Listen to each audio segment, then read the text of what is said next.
that when I started Vine, people said the same thing to me. They're like, what are you doing? Why are you doing Vine?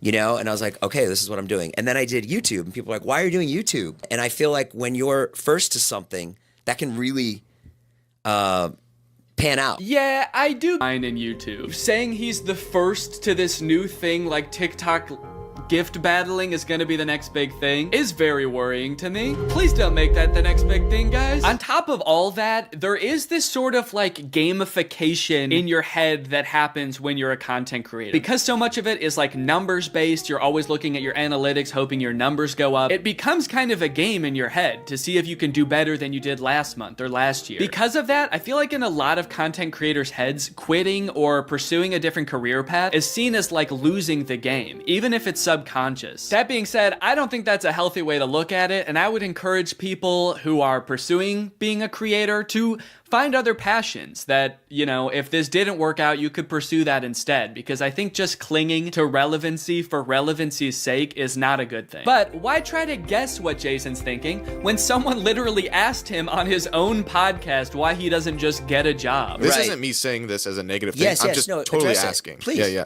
Why don't I get a real job? No, I know why you do it. Yeah. But like... No, man, I know why you do it. It's pretty clear to me. But could you tell everyone else why you do this? Someone said that the other day, why don't you get into real estate? I'm like, I hate it. I don't have a real estate license. Bo Granny? Oh yeah, I forgot. You have to be born with a real estate license to do real estate. But darn, Jason Nash was born with a TikTok account, so he has to do that instead. Right. Now look, would I be on TikTok Live if I wasn't in like a financial hole? I don't know, probably not. But also like YouTube wasn't really working. And I needed to find something. OnlyFans. I can't do OnlyFans. This is such an unrelatable thought process to most people. YouTube is not working out for him, and his first thought is OnlyFans? TikTok begging people for money? It just comes off as being so set on being an influencer that nothing else matters to this guy. Listen, it is what it is. It's like, I was on Vine, I was on YouTube, I was on Snapchat, and now I'm doing this.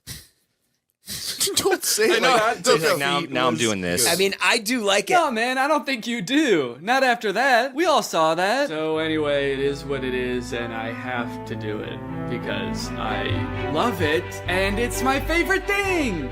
Phew, that was close. Hey, we can hear you. What? You said that was close out loud. Oh no! Do you ever think about going to DoorDash or to it like a? I just never thought it's entertainment or nothing. I don't care what it is. Like, what would you suggest I do? No. It's just that we get a job at Lululemon. From what I can gather from this clip and the way they're laughing about the prospect of being a DoorDash driver or working at Lululemon, those jobs are not even on the table for Jason. I don't know his personal finances, but Jason lives in LA, he owns a house, he has kids, he has a wife. So I feel like when he's saying things like, I don't have any other skills, what he's really saying is, I don't have any other skills that would allow me to live the exact same life that I'm currently living. And honestly, I could understand if he really does like the TikTok live streaming thing, but don't laugh at other jobs like Lululemon or DoorDash like you're so above doing them, yet you're on TikTok literally asking people for money. And I do totally get that Jason has kids that he has to support, that I'm totally empathetic to that situation. It is kind of ironic that his solution to that is to ask other people's kids for money online, but that's neither here nor there. This whole situation kind of reminds me of this TikTok I saw about a month ago. My Roman Empire is all of those influencers who dropped out of college or quit their jobs, moved to LA, then became irrelevant. Like, where did they go? What are they doing now? One interesting thing that I don't know if a lot of people know is that I feel like a lot of creators who get into this situation can actually leverage some of the connections they make while they're relevant and some of the skills that they've learned to get jobs at like marketing agencies, talent agencies, social media companies, or working for other creators behind the scenes. There's actually a lot of opportunities out there, which I would know because my first job out of college was working for a YouTube MCN. While I was still on Vine, I graduated college and I was worried that that wasn't going to be a stable career, so I actually got a job working at an MCN. And then I also worked at the YouTube channel Corridor for a while before my YouTube channel took off. So just throwing that out there, there are other career opportunities where you get to be involved in the creator space, even writing or or acting, stuff like that. But it doesn't have to be your operation. You can just get a stable job. All right, it's time to talk about David again. While everyone was making fun of Jason for doing the TikTok live streaming thing, David paid him a visit on Snapchat. Dude, you're kind of becoming a legend on TikTok now. I know. Not in a good way. Yeah, but I think it's fun. No, man, this is a great look. This is awesome. Multi-millionaire visits former unpaid employee wearing a crown to make fun of his new job. David, do you know why, perchance, Jason has to do the TikTok live streaming? Have you thought about that at all? During your long nights of playing pool? Bye, guys. Thanks for having us over in your little hobbit home. And make fun of his house before you leave? Check.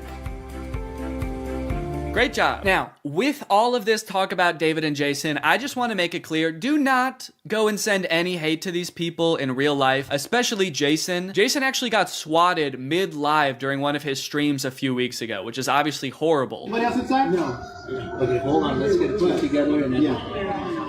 This is obviously a horrible situation, actually terrifying. But I cannot help but break a little smile when I look over and the two people he's gift battling are the Dobre brothers. I don't think there's a single funnier sight than watching the two of these blankly stare into the camera and not understanding what's going on. Also, imagine your gift battle opponent getting swatted and he's still crushing you, dude. That's gotta hurt. My big takeaway from all of this is if you are pursuing being a content creator, I would heavily recommend being super careful about the way you go about it. I would highly recommend not letting your success be at all related to the success of another influencer. You don't want to be the guy from David's vlogs when David stops the vlogs. Also, save your money. This career that we have, we don't know how long it's gonna last. I mean, I sort of view it as being any other type of entertainer. You're only relevant for so long, or like an athlete or something. You can only be in your prime for a certain amount of time, so save as much as you can. It's really easy to get caught up in the lifestyle of an influencer and like partying all the time and flying on private jets, buying expensive cars. And if you can make this career last for like 20 to 30 years, that's awesome. That's insane, but it's definitely not guaranteed. So just be careful, all right? For me, for your old pal Dan. Alright guys, well I hope you enjoyed this video. If you're new here and you're not subscribed yet, make sure you subscribe and turn on my notifications to join Greg. Greg is what I call my fans here on YouTube, and if you just watch this whole video, that means you kinda gotta be a Greg now. I don't make the rules, sorry. Except for that rule I actually did make, but all the other rules I don't make. Alright, I'll see you guys next time. Bye-bye. The story of a Willy Wonka experience gone wrong in Glasgow, Scotland has taken the internet by storm, and I love it. I don't think I've ever in all my life seen such an impressive and inspiring dumpster fire of an event. It is just, mwah. It is just perfect. This event, which was supposed to give kids the chance to experience Willy Wonka's chocolate factory, was so bad, it prompted parents to call the police to get justice for the horrors they had witnessed. Police were called to an immersive Willy Wonka experience after families showed up to an empty warehouse. The event reportedly charged $40 per entry, that's per person by the way, advertised with AI art and said it would be a journey filled with wondrous creations and enchanting surprises at every turn. And oh, what enchanting surprises they found. Kids were all dressed up and crying, waiting for what they thought was going to be a magical experience. Yeah, that's the surprise. No magic here, just sadness. The surprise was them crying. If they called the police, that's how you know it was bad. Because they didn't even do that in the actual Charlie and the Chocolate Factory, and kids were dying in that movie. And honestly, it does look like it was terrifying. Take a look at some of the images of the abandoned warehouse that parents had to spend $40 to gain access to. Okay, here we have some sort of chocolate fountain with murky brown water floating in it. We have one bouncy castle that can fit like 3 kids. Giant empty space filled with table and chairs. You're probably thinking there must be something pretty good to eat here with all these table and chairs. Probably some pretty tasty chocolate, right? No, there was no chocolate at this event. These photos look like a crime scene, dude. These look like Willy Wonka had to flee the country after the FDA found fentanyl in his chocolate. So he has to post up in an abandoned factory to keep the business going while the feds are after him.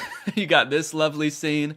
I think that the size of the warehouse really screwed them over, honestly. If it was a smaller room, it wouldn't look so empty. There would still be nothing to do there, but it wouldn't look so sad. In a way, seeing this photography light in front of this like $2 Candyland backdrop makes me feel kind of sad for the people who put on this event. Like, oh, you really thought people were gonna want to take pictures in front of this shit? Of course not. No. If 2 parents brought 2 kids to this event, it would cost $160, and you're getting this. I think I get why they called the police, honestly, dude. If I was promised some kind of fun Willy Wonka experience for the kids and then showed up to this foggy warehouse, I would think I was about to be murdered in some kind of Willy Wonka-themed Saw movie. And if that's not enough, wait until you see the nightmarish characters they had running around this place. So this is one of the most famous pictures to come out of the whole ordeal. This is an Oompa Loompa, obviously. A lot of people are focusing on the facial expression she's making in this picture. She looks exasperated. And honestly, I don't blame her. This has to be like the worst acting gig she's ever had. As far as I know, this actor wasn't putting on the event. She was just hired to be there. She's probably dealing with crying children,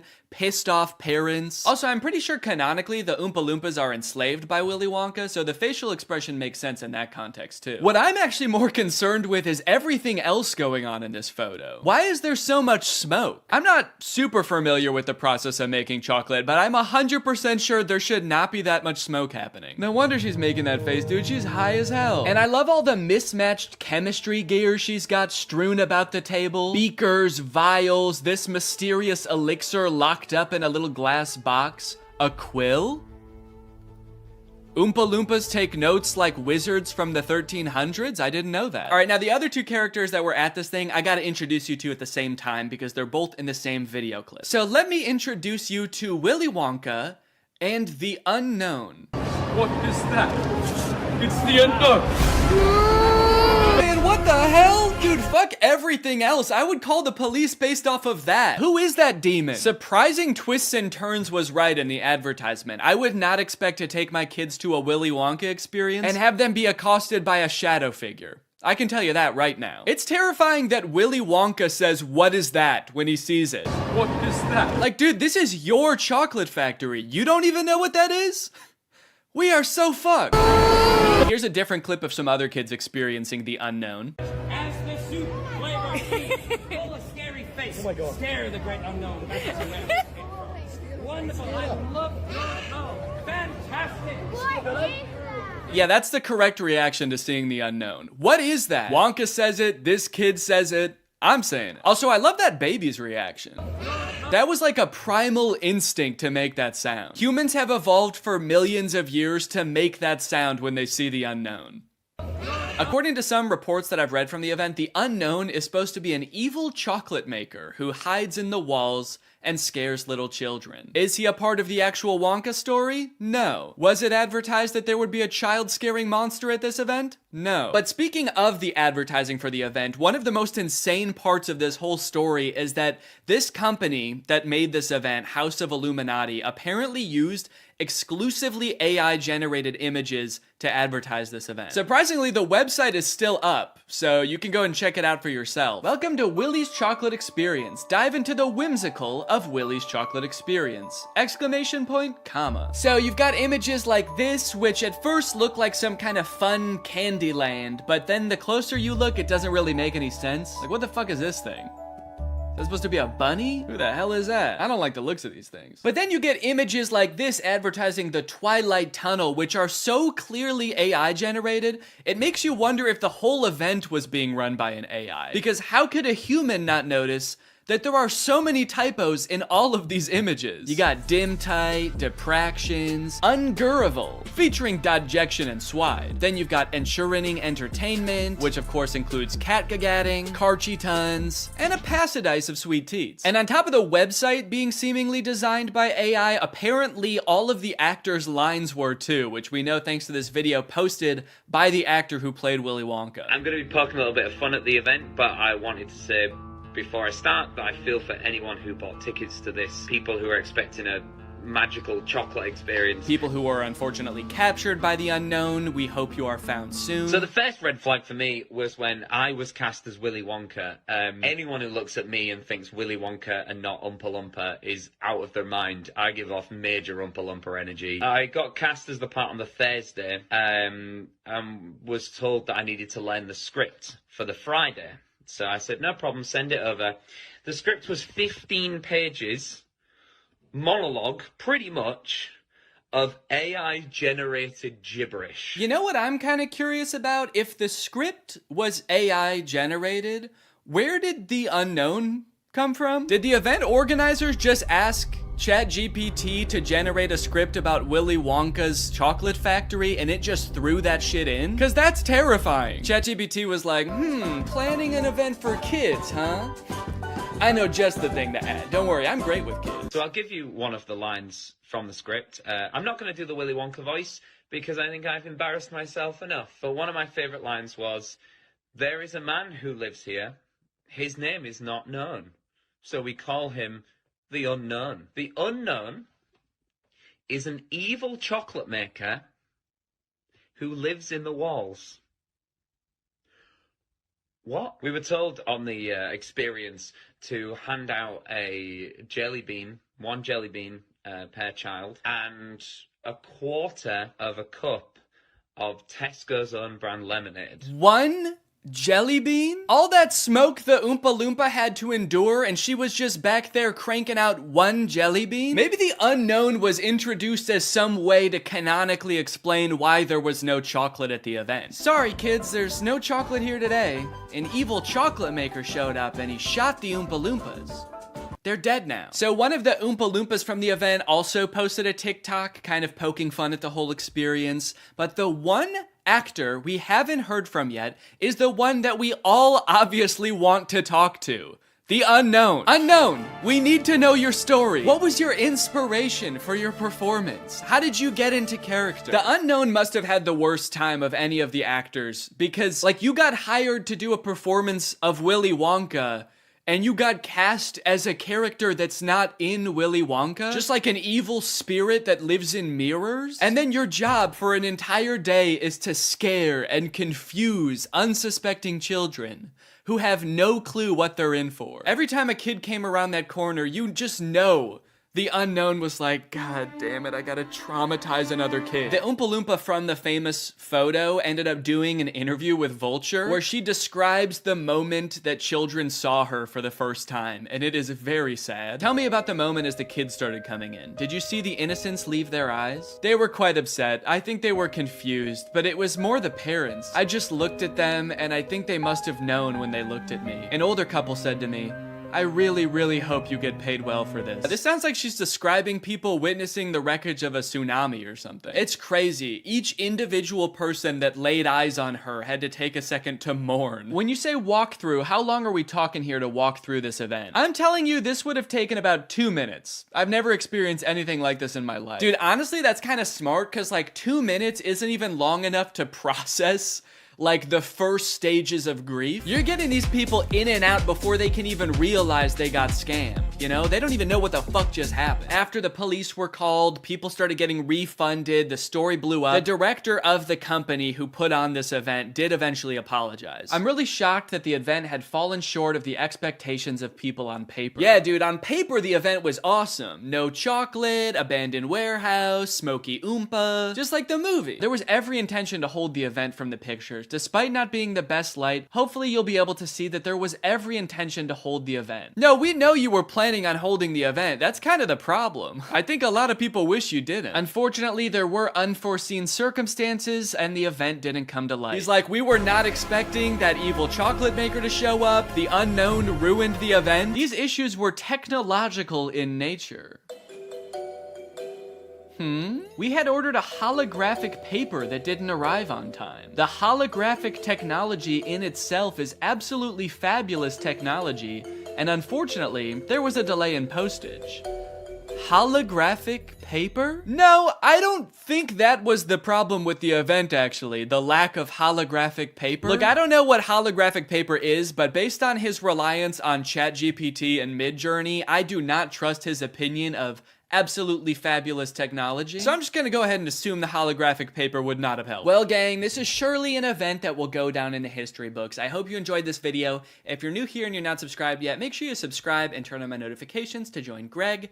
I'll see you guys next time. Bye-bye. What's up, Greg? I hope you're having a very spooky October. So I mentioned this last year in a tweet and also in the description of Spooky Man, but I know not everybody saw it, so I wanted to make this video filling you guys in. There will be no new spooky song this year, or ever again. I'm sorry, I know a lot of people look forward to them. I made Spooky Boy in, gosh, 2017, and at the time I thought it was just gonna be kind of a fun one-off song to spread a little bit of holiday cheer for my favorite holiday, and people enjoyed it. And to my surprise, the next year I started getting requests to do a sequel, which I was not expecting, because I don't know if songs usually get sequels, and maybe that should be more of a thing. Imagine Super Bass 2, Epic Bass.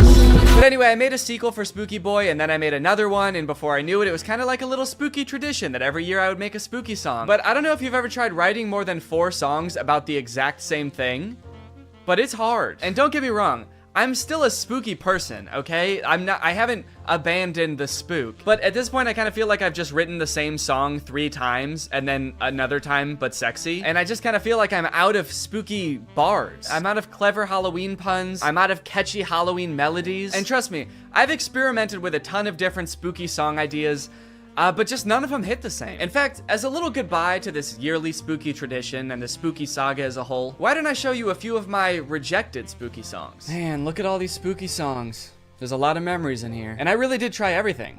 I mean, look at Spooky Lad. I'm actually a spooky lad. I've got a spooky mum, a spooky dad. I've got a spooky cup, a spooky tea. I'm dressed as a spooky queen for Halloween. Man, that was a trip. Some of these I don't even remember. Spooky goofball? What is that? I'm a spooky goofball, spooking through the night. I'm a spooky goofball boy. Fuck with me, I'll give you quite a fright.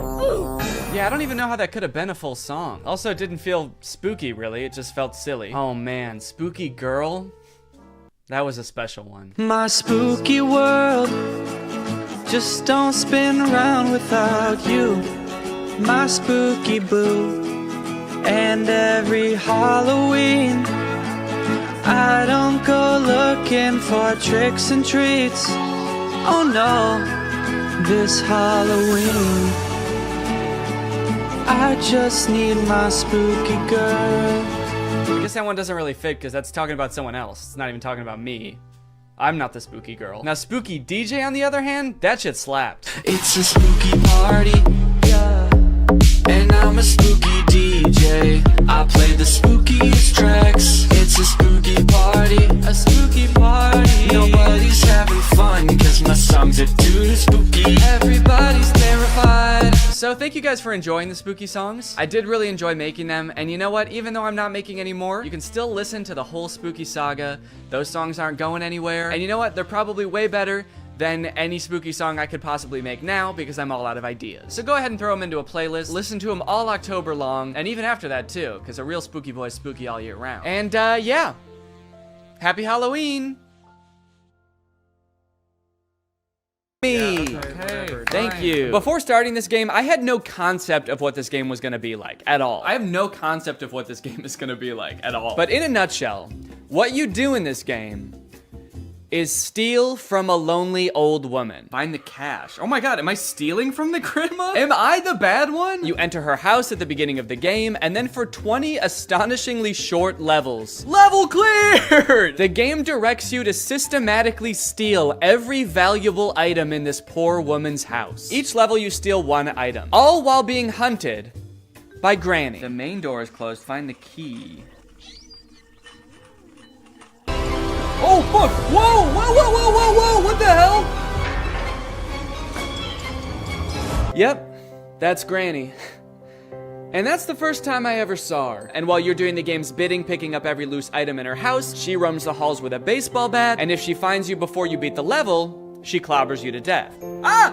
And I just gotta ask, is that really so wrong? How bad is Granny, really? It's just that I don't really feel bad for my character. I feel bad for the Granny because I broke into her house and now I'm stealing shit. The description on the App Store said that I was getting dirt on the Granny. And then you jump into the game and come to find out I'm just stealing nice things from her. I took her TV and I stole cash. Is that what dark secrets the Granny was hiding? Her life savings? We're gonna put a stop to whatever the Granny's been up to. You find out she's just been up to saving. She's been up to a retirement fund, a Roth IRA. We can't let her get away with this. Granny has a couple of interesting quirks and features. For example, when she hits you with her baseball bat, she doesn't actually face you. She runs right up to you and then turns to the side and hits the air next to you, thus killing you. Sometimes Granny can kill you after you've already beaten a level, which is really frustrating. Oh, fuck! Level cleared! Wait, what? A level cleared and I died? Like, you'll be on the level cleared page already, you'll be celebrating, and then the game will notify you that unfortunately Granny has decided to kill you anyway. Sometimes Granny gets stuck.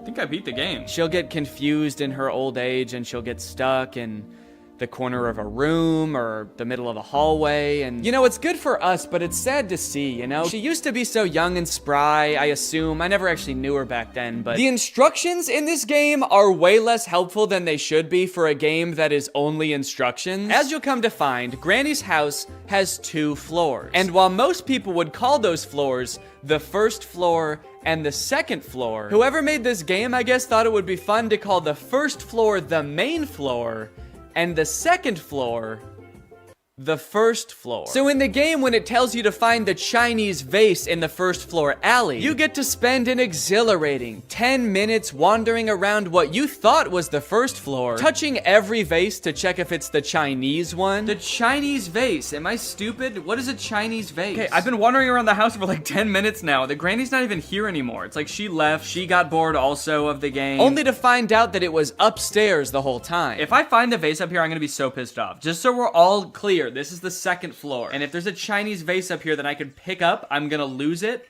And I'm gonna, God damn it is right. Oh, and I'm dead. That was the second floor! This game is wicked cool. Now I know it looks like I'm having a lot of fun playing this game, but it got really boring really fast. I've been in every room of this house 900 times. I wish I never found this game. Every level is basically the same. Anytime you beat a level, yay, fail a level, dang, or even pause the game, you get an ad. It's an ad for a game called Going Balls. I'm going absolutely balls right now, dude. And they're really long ads. These ads are unusually long and confusing to click out of. Please skip. Please skip. No, I don't want Cash App. Skip it. No. I literally think I spent more time watching ads than I did playing the game. That's not fair. But because the levels were so short and there were only 20 of them, I knew that if I buckled down and grinded, I could beat this whole entire game in one sitting. So I suffered through ad after ad after ad, and finally made it to the last level. Now pick everything and run out of the house. So with all of her worldly possessions in my 2 pants pockets, I made my escape. Okay, here we go, let's go! There's 2 yellow spots. I get to pick which one I want to finish on? I'm going over here. Level clear! Yeah! This game made my life worse. Also, I realized after I finished the game that on the App Store, there's supposed screenshots of gameplay for this game, but none of those are in the actual game. Picking up barrels and sitting down for lunch with Granny? Where was that? I would have killed to do that.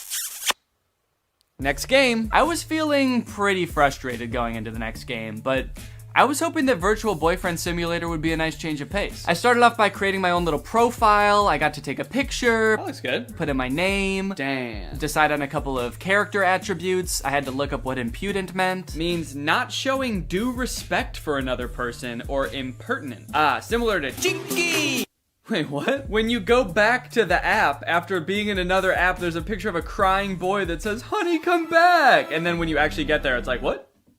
Oh no, we just wanted to know if you were impudent or not. Yeah, fuck it, I'm impudent. When you start playing Virtual Boyfriend Simulator, you can only talk to one guy. His name is Kevin, the perfect boyfriend for you. Kevin, and he's 18. Is 18. Okay, I'm 28. The 10-year age gap made me a little bit uncomfortable. But unfortunately, if you want to talk to literally anybody else besides Kevin, you have to pay for premium. From the moment you get into this app, they start bombarding you with messages to try to get you to buy premium. Unlock all virtual guys. There's pop-ups that say, look at all the boys you can talk to if you upgrade to premium. You can send unlimited messages with premium. I thought at the very least Kevin would be on my side because he's the only guy you don't need premium to talk to. But when I went back to message him, he was also trying to get me to upgrade. His very first message to me was, hey, I'm tired of these ads. Can you stop being a cheap fuck talk and upgrade to premium, please? It's like, Kevin, you gotta know that the second I upgrade to premium, I'm never talking to your sorry ass again. If there's premium guys to be talked to, I'm going to be talking to them. Anyway, I tried to resist the upgrade and just talk to Kevin for a little bit. Hey, Kevin. I'm gonna make up some backstory, I guess. I got your number from, and then I'm just gonna come up with a random name of a person that could be a friend, a realistic name like Baseball Louie. Nice to meet you. Okay, he's typing. Oh, wait, what? He thinks my name is Kevin? What? He said, hey, Kevin, I love baseball. Who's your favorite team? Mine is the Yankees. It was off to a little bit of a rocky start. I didn't have too much hope for the AI, but it was kind of disappointing that the bot didn't even know which one of us was Kevin. But eventually we actually did get a little bit of a conversation going. Do you have any pets? I have a dog named Buddy. Okay, Kevin. I do have one pet.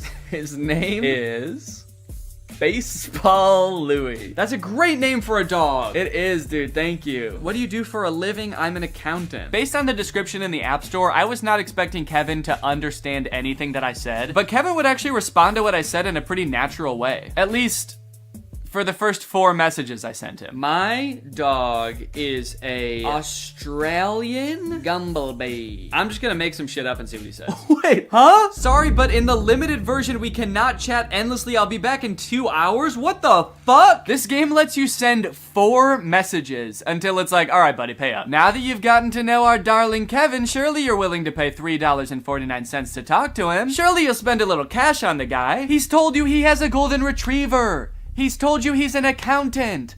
Are you not in love yet? And you know what? I did pay $3.49. Okay, I guess I'm gonna continue chatting. I guess I'm gonna pay fucking $3 to talk to this guy. Hey, these premium guys keep messaging me. Hey, I know your little secret. Okay, I'm gonna keep talking to Kevin. From here, things got a little bit suspicious. My dog is an Australian Gumblebee. What do you say to that? Whoa! I'm actually really surprised how good the AI is. I've never heard of a Gumblebee. Wait, he spelled it wrong. Huh? Am I talking to a real person? How the fuck would an AI spell something wrong? He said I've never heard of a Gumblebee. Gumby. What's it like to have one of those? How could a computer spell something wrong that I made up? Just copy and paste it. While trying to get to know Kevin a little better, I decided to ask him some personal questions. Have you ever kissed anybody? Sexual style? And his responses just made me more concerned. Wait, what? Sometimes I am a nasty boy, but rarely enough. If you are lucky, I will say some vulgarity. If you're lucky, I will say some vulgarity. I love that. If I'm lucky, he's gonna say shit, balls, fuck. I guess I just didn't really feel like I was connecting with Kevin, and also I was a little concerned that I was actually talking to a real human being in like a call center somewhere. So I decided to chat up some of the premium guys instead. Big mistake. Andy's already messaged me freaking 3 times. Hi there, it's raining again, nothing new. What's the weather like where you are? Maybe I should move closer to you. Hey, I know your little secret. I never thought you liked to eat at night. Honestly, I can't help myself not to eat a couple of soft, hot buns before I sleep too. Why don't we eat together? I have a gift for you. And it's a chicken. One actually kind of cool thing about this game is that it allows you to create your own custom dream boyfriend. You can give them a name, you can like change their personality attributes and upload your own picture to it, which I could actually see being really cool if you have like a celebrity crush that you've always wanted to have a conversation with, where they keep forgetting who you are and also keep trying to get you to upgrade to premium. Now I had him, the AI bot of my dreams. Baseball Louie. This time I did not beat around the bush. I had to tell him how I felt right away. Let's get this conversation going. Hey, I love you. Now, I only recorded myself talking to Baseball Louie for like a half an hour, but I decided it would be good for the video to keep talking to him over the next few days. Just for the video. I thought it would be good for the video and just that. And we had some pretty interesting interactions. We made plans to go to a baseball game together. He didn't show up. I told him I was spending $200 on tickets. He said he was looking forward to seeing me. I told him I was going to buy him a hot dog and feed it to him like a mother bird. He seemed stoked. I guess just not enough for him to actually show up. I got to talking to my friend Jarvis while we were at VidCon, and he said that all of these like AI chatbots are trained in pretty much the same way, where they're just given a ton of public information from like Wikipedia and stuff. It helps them learn to speak naturally, but it also gives them like a ton of knowledge. So I tried asking Baseball Louie some like random trivia questions, and it's kind of funny. I like kind of forget that he's supposed to be pretending to be like a dreamy boy for a second and just answer like a robot. Hey, what's the capital of Maine, by the way? The capital of Maine is Lake Champlain. It is the largest city in the state. Baseball Louie and I had a lot of fun, but now It's time for the scariest game of them all. Not because it's about ghosts, but because it was a total waste of time.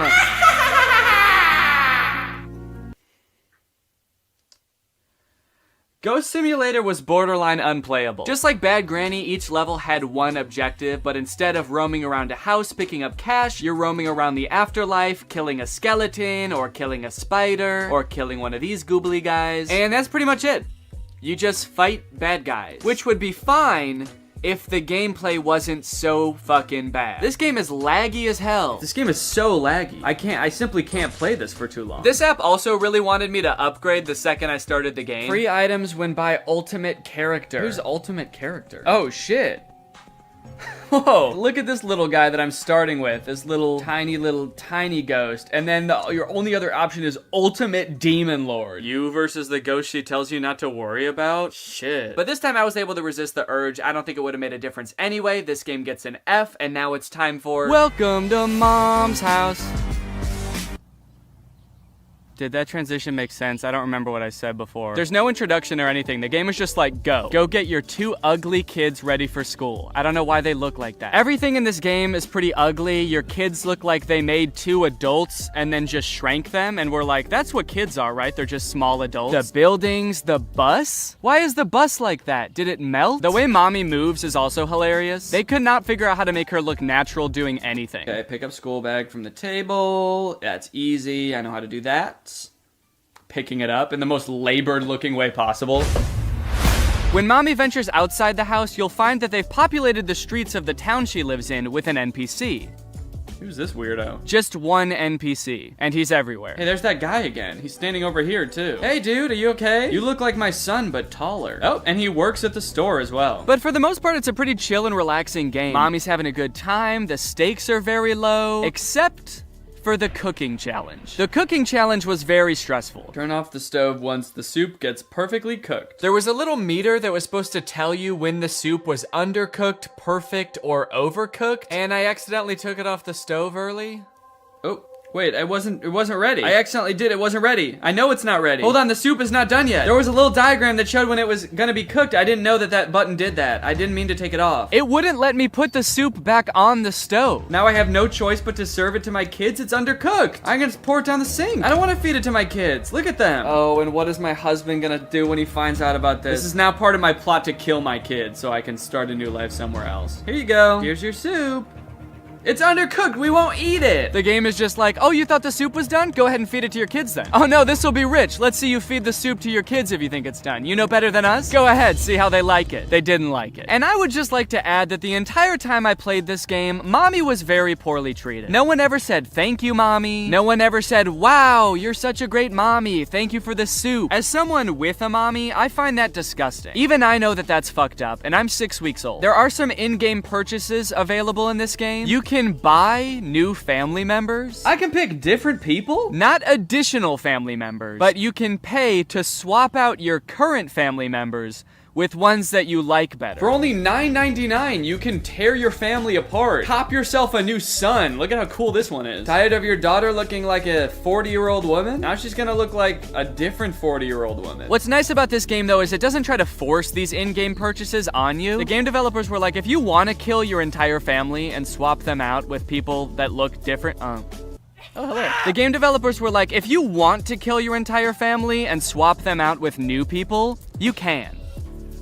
But that's on you. Our hands are clean, dude. We didn't say you had to do that. This game was actually the funnest game I played the entire time, and I was actually really excited to beat it, and I was planning on playing every single level until, I've come upon a level with no controls or instructions. I'm unable to move. I can't do anything. The game just stopped working. There's no controls. Mommy go. Maybe it's voice controlled. Mommy go. Mommy walk. So I guess I'll just exit out of the app and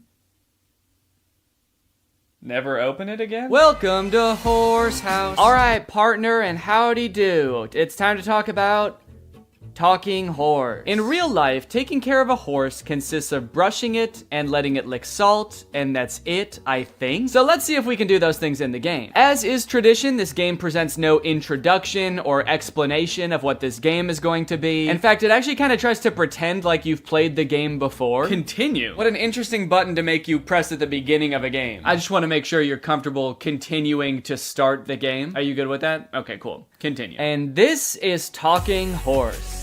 There's a horse on the screen, and a few things you can do with the horse. He can dance. Oh shit, get it, little horsey. He can also fart. And there's actually a couple of secret things that aren't labeled as like buttons that you can do on the main page. It's kind of like the secret menu at Starbucks. For example, you know how if you go to Starbucks, they don't have beating up a horse on the menu, but if you ask, they will let you do it? What happens if I poke him? Oh shit, did I beat up my horse? Right at the beginning, the game also prompts you to allow access to your microphone, and once you do that, you get to find out why the game is called Talking Horse. What is he doing? He's like looking at something? Am I supposed to click on that? You think I'm supposed to click on that little chick? Also, what is he doing? He's like looking at something? Am I supposed to click on that? You think I'm supposed to click on that little chick? What? Wait. Wait. Hello? Hello? He copies you. Imagine how many people have played this game and were not talking to their phone while they played this game and just never found out why the game was called Talking Horse. I killed John F. Kennedy. Yo, this horse is crazy. Press on the little video game controller on the main page and you will be taken to a list of mini games you can play with the horse. You got Jumpy Horse, which is basically a direct copy of Doodle Jump, if you guys remember that game. You got Horse Smash, where the violence towards horses continues. Horse Smash has a normal mode and then also a hostage mode. You know how horses are always taking hostages? Is the horse taking people hostage? Yeah, the horse sometimes has a duck, and I'm guessing I don't want to hit the duck. Whatever you do, don't hit the duck, dude. That's animal abuse. But if you ever see a horse pop out of one of those holes, break its skull with your hammer. Kill the horse. Wait, so they have a Jumpy Horse and Horse Jump. They really couldn't come up with any other game mechanics. They were like, how about a jumping game, a smacking game, and then, I don't know, dude, a jumping game? What do you want to play? You want to come up with ideas all day? You can collect coins a few different ways from what I've gathered. You can get them in games, and you can also buy them with real human money. And when you have enough, you can unlock new and fun things that you can watch your horse do.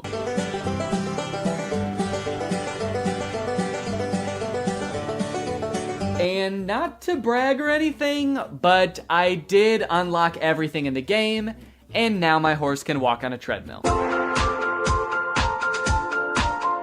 And you know what? I'm proud of him. I'm really proud of my little horsey.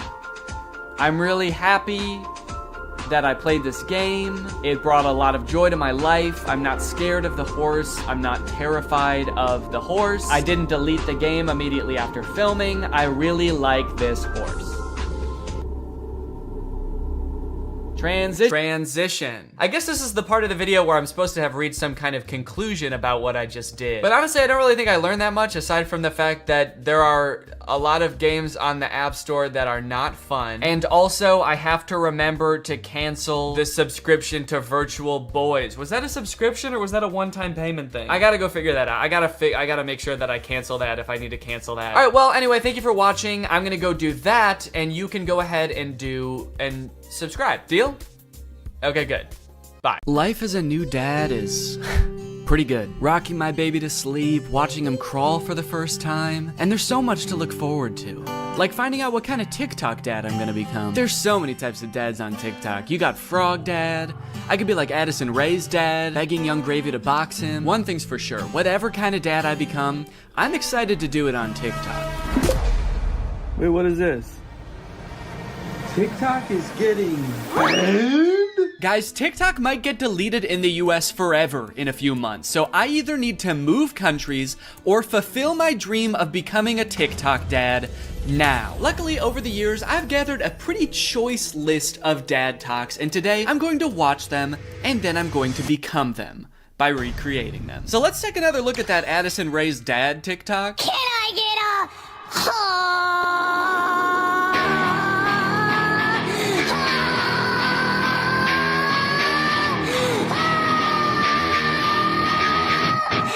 Okay, so this TikTok is from a couple years ago. It's from 2022. And if you were unaware of this situation where Addison Rae's dad wanted to fight famous rapper Young Gravy, I believe it started because Young Gravy made some comment on a podcast about finding Addison Rae's mom attractive. Now, Addison Rae's dad and his mom aren't together and haven't been for a long time, I think. But nevertheless, Monty, that's his name, Monty Lopez, decided to settle the score by getting on TikTok and begging Young Gravy to fight him.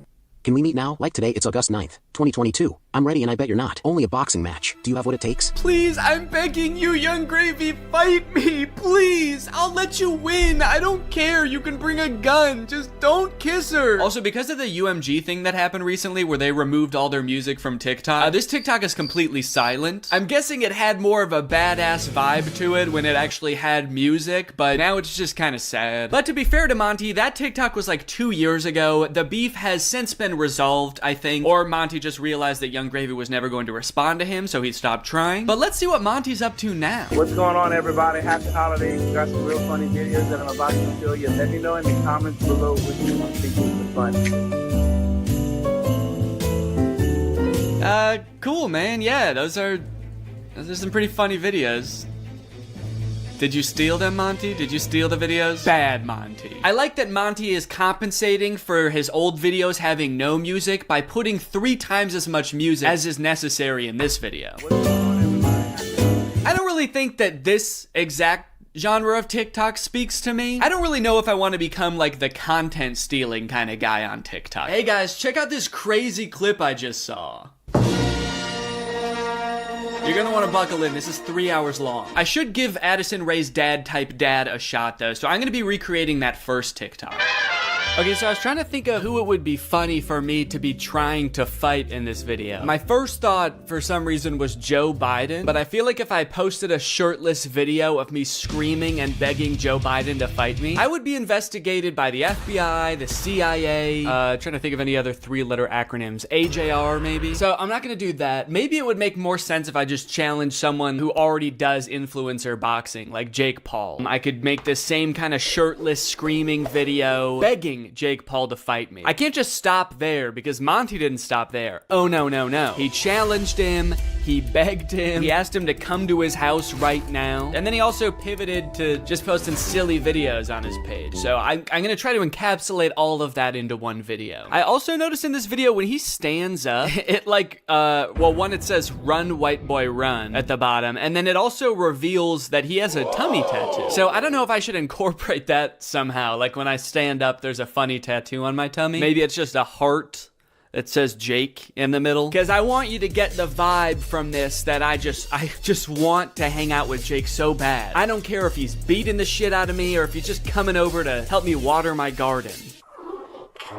It's actually kind of hard to write this upside down, but hopefully I'm doing this correctly. Can you even see it in the camera? Can you see the Jake? There's an effect on it. Should I use that effect? Gym light? That's kind of menacing. What other effects could I use? No, okay. Let's just do no filter. No filter or nothing. Can I get I didn't like filming that at all. Actually, I hate that. I'm gonna put my shirt back on. Yeah, sorry, I hated that. I'm gonna keep my shirt on, actually. I thought I was gonna do it with my shirt off, man, but I can't do it. I just can't see myself convulsing shirtless like that. I don't even think I want it on the internet, to be honest. I don't want it. Nobody should see that. So it's gone now. I'm just gonna have to live with Jake tattooed on my tummy, and that's just gonna be a secret between me and you guys. Nobody's gonna know that happened. Okay, let's try again. Shirt mode activated. It's hard to press the start button the way I have my phone propped up. The keyboard's kind of in the way here. There we go. Okay, shit. God damn it. Can I get That might have been pretty good. I am picking up my phone at the beginning, but I think I went menace mode for sure. Actually, the beginning where I prop my phone up adds some kind of authenticity to it in a way. I don't know if it's like a millennial pause or kind of makes it seem like this video was totally off the cuff. Like I wasn't even planning on recording this. I'm just setting my phone up because I'm getting so pissed off. Well, I guess I'll just finish her up then. Oh, there's still sound. Can I make the sound stop now? please? Okay, I guess I can't. So is it just gonna be that then? That's not good. That's not funny. That's just weird. That's just me straight up asking Jake to fight. Okay. Maybe I can record it in my camera roll and then add it in the editor. Hey Jake, I just wanted to say, I didn't mean what I said back there. I don't think you're a baby. I think you're awesome. And we don't have to fight. We could just hang out sometime if you want to. Anyway, here's a funny video I found. Okay, now I have to actually find a funny video and add it in here somehow. Funny video I found. Hell yeah. Can I get a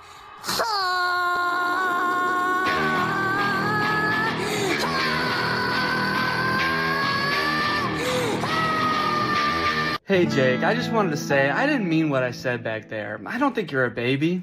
I think you're awesome. And we don't have to fight. We could just hang out sometime if you want to. Anyway, here's a funny video I found. Yeah, I think it's perfect. And I think it's ready to post, and I'm not worried at all about what people will think when I post this. So I think after I create all the TikToks, we can take a look at some of the responses to them. Okay, next TikTok. My daughter being in a toxic relationship. Hashtag POV, a pack sticks up for each other. One of my favorite things about this TikTok is how many people show up. I thought it was just gonna be the dad at first, but then more and more characters keep coming in. It kind of makes the dad seem a little less badass. Like, no wonder the boyfriend's scared. He is severely outnumbered. I also love how the uncle comes into frame by touching the brother's shoulder, but it's obviously just his own hand touching his own shoulder. You know you're in for trouble when you feel your uncle tap your shoulder. You know how uncles do? Now, the weird thing about this one is that I actually don't know if this guy has kids. I actually don't think he does, but I do still think that there's something we can take away from this video. The whole concept of a pack sticking together. Oh, are they wolves? Oh, I think they're werewolves, and that's why it says a pack sticks up for each other. And that's why all their eyes turn blue, this horrifying shade of blue, and the dad has on a wolf necklace. So they must be wolves. They've got wolf eyes. Wolves have blue eyes, right? Oh, wait. They don't. Wolves have brown eyes, it looks like. I must be thinking of huskies. Oh yeah, huskies have blue eyes. Are they huskies? Leave her alone, buddy. Unless you want to get strapped to a sled and pulled very fast over a great distance. If this happened in real life, do you think that the boyfriend would even hear the dad? He's screaming and the dad is whispering. He has a few other TikToks where he plays the role of a dad navigating a kind of tricky situation with his daughter. So I guess this genre is just fantasizing about having like a teenage child and something awkward or scary happening with that child. And also you have to look really badass and you do have to be part dog. Got it, can do. Before I film this one, I actually have a much more important POV I need to film first.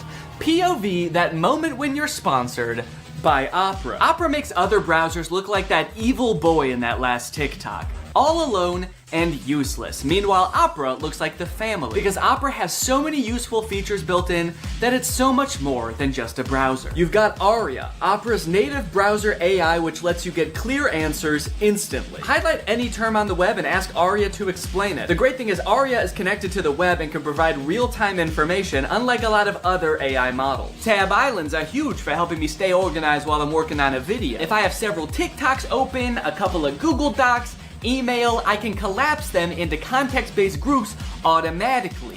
I don't know what accent this is supposed to be. One thing I didn't even realize I needed until I got Opera was a built-in ad blocker. It makes articles look so much more clean, which actually makes my videos look better, because when I screen record an article, there's not distracting ads all over the place. And it's super easy to turn on with just one click. If you're working on multiple projects at once, you can create entirely separate workspaces that you can switch between easily using customizable buttons on the sidebar. I don't like having a ton of browser windows open at the same time. It's super distracting and hard to sort through. So in my opinion, this is a much better solution. So if you want to check out Opera, then use my link below to download Opera today. Thanks to Opera for sponsoring this video, and thank you to you guys for checking out Opera. Now let's film this TikTok. Okay, so I've been thinking a lot about how I could make this TikTok kind of my own, you know? Take everything I like about the toxic daughter boyfriend TikTok and amplify it. So first thing we're gonna do is the amount of family that shows up. I liked how much it was in the first video. We're gonna double it. We're just gonna have a ton of people show up. We're gonna have the dad, of course, the brother, an uncle.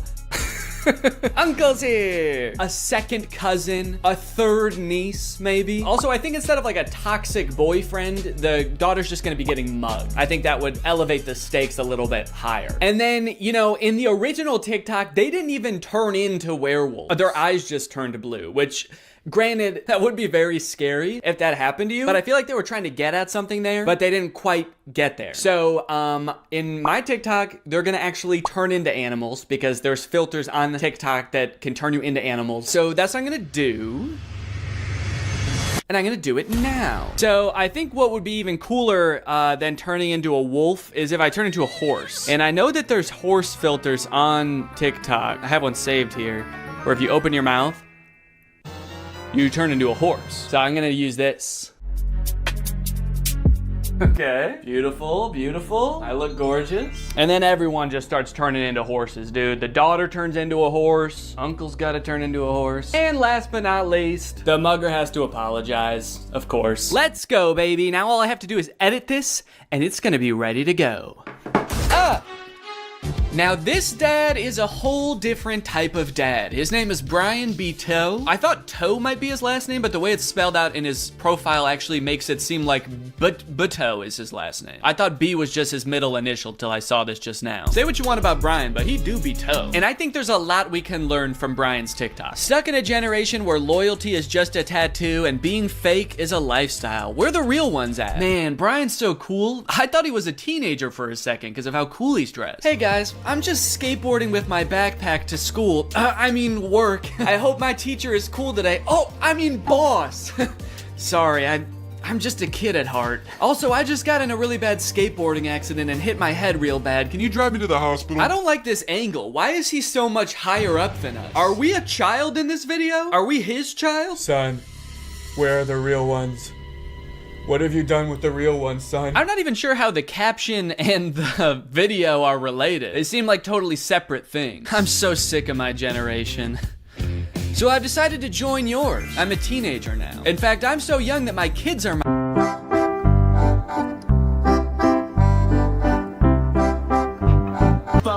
All right. Now, obviously, I don't like this video. I don't like it one bit. But I'm mature enough to realize that I'm not the target demographic for this video. This video is for MILFs. 'Cause you a MILF. And I'm not a MILF. I'm at most a dill. I'm just a dad you would like. And the MILFs in the comments are loving it. Yes, you still got it. Where you been all my life? Damn, my kind of guy. More power to him, I guess. The one thing that I can't get over is the setting in which he's making this video. Are you in public? It looks like he's just in the lobby of a hotel making the absolute thirstiest video I've ever seen. You need to get to your room ASAP, dude. You are too horny to be in public. I like this guy in the background. The second he realizes he's in this video, he steps out of frame because he's like, oop, I can't be in this. Oop, get me out of here. This guy's too horny. The caption is still got it, which is a little confusing to me because usually you would say that about something you used to do when you were young. Brian, did you used to do this when you were young? They didn't have iPhones back then. Who were you doing this to, man? The reason so many people are single and not in relationships today is because we're looking for that 90s love in a 2023's hookup culture. Tell me anything Marmaduke could do, even if he did something really cool, would be kind of underwhelming. But like, even with that in mind, Marmaduke just does the dumbest shit. His boy owner gets on his back and they just like run around the stadium. I'm sorry, Marmaduke, but that was not impressive at all. We literally all just saw magic happen. We saw a bulldog lift up a building. I know I keep mentioning that, but that was insane. We all just saw an entire crowd get hypnotized by a creepy blonde dog, and Marmaduke's like, yeah, but can you do this?